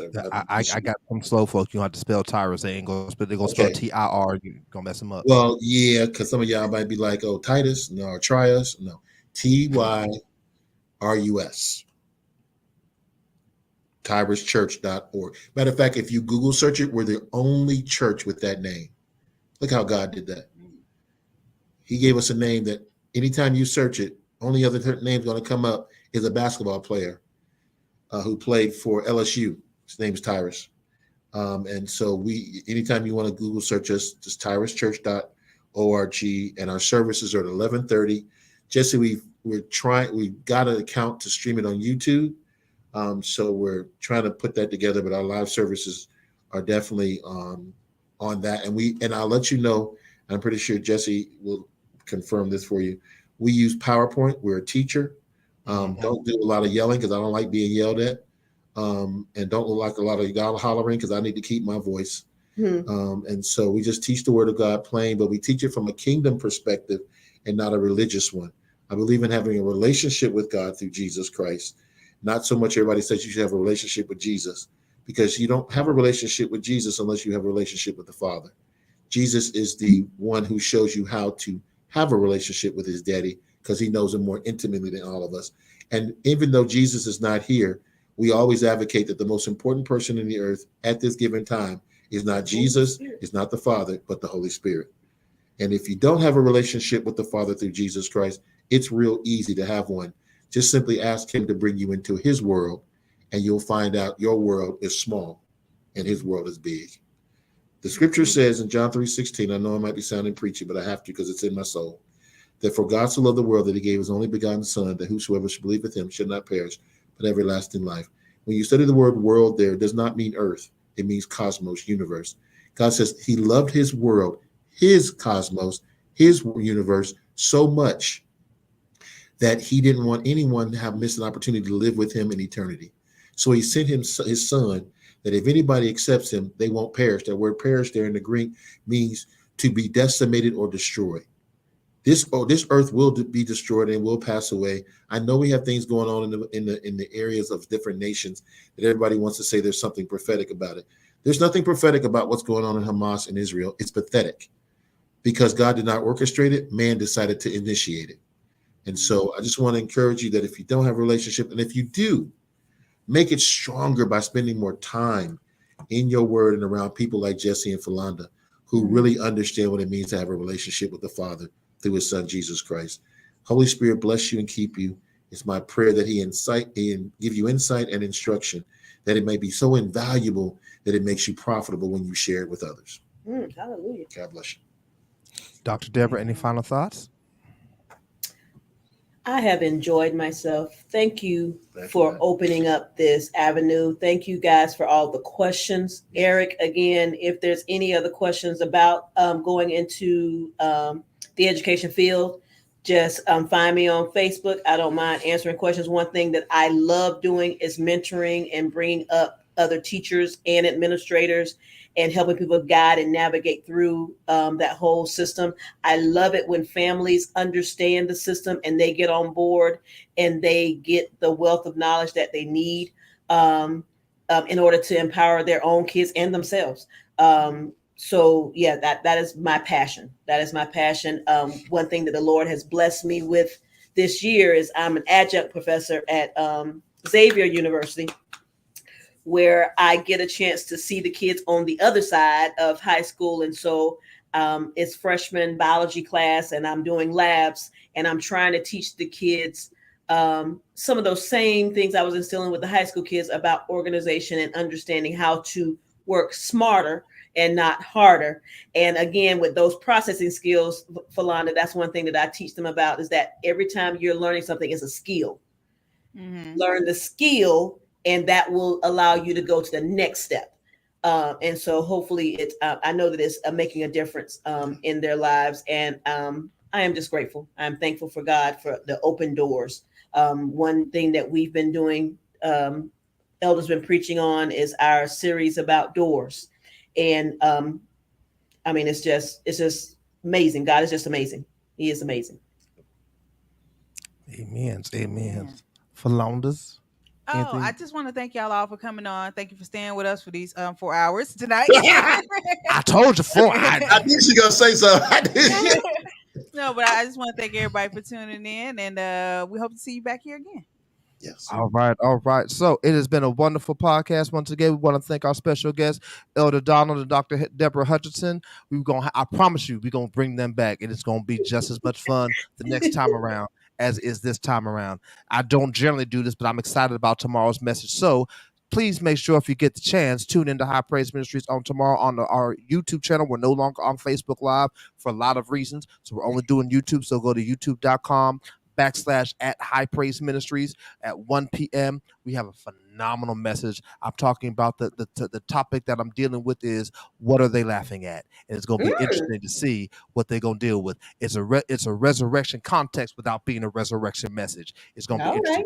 Come on, check us out at 1 p.m. this Saturday on our YouTube channel. For all those who are here for the Real Talk Facebook, for the Real Talk podcast, excuse me, jumbling over my words. For all those who are here for the Real Talk podcast, we appreciate you. We love you. Y'all know my motto: no matter what's going on in your life, do yourself a favor and always keep it real. This has been the Real Talk podcast. Thank you for listening. This is Real Talk. Real Talk Radio. This is Real Talk. High Praise Ministries presents Real Talk. Real Talk. This is Real Talk. Real Talk Radio. This is Real Talk. High Praise Ministries presents Real Talk. Real Talk. Real Talk.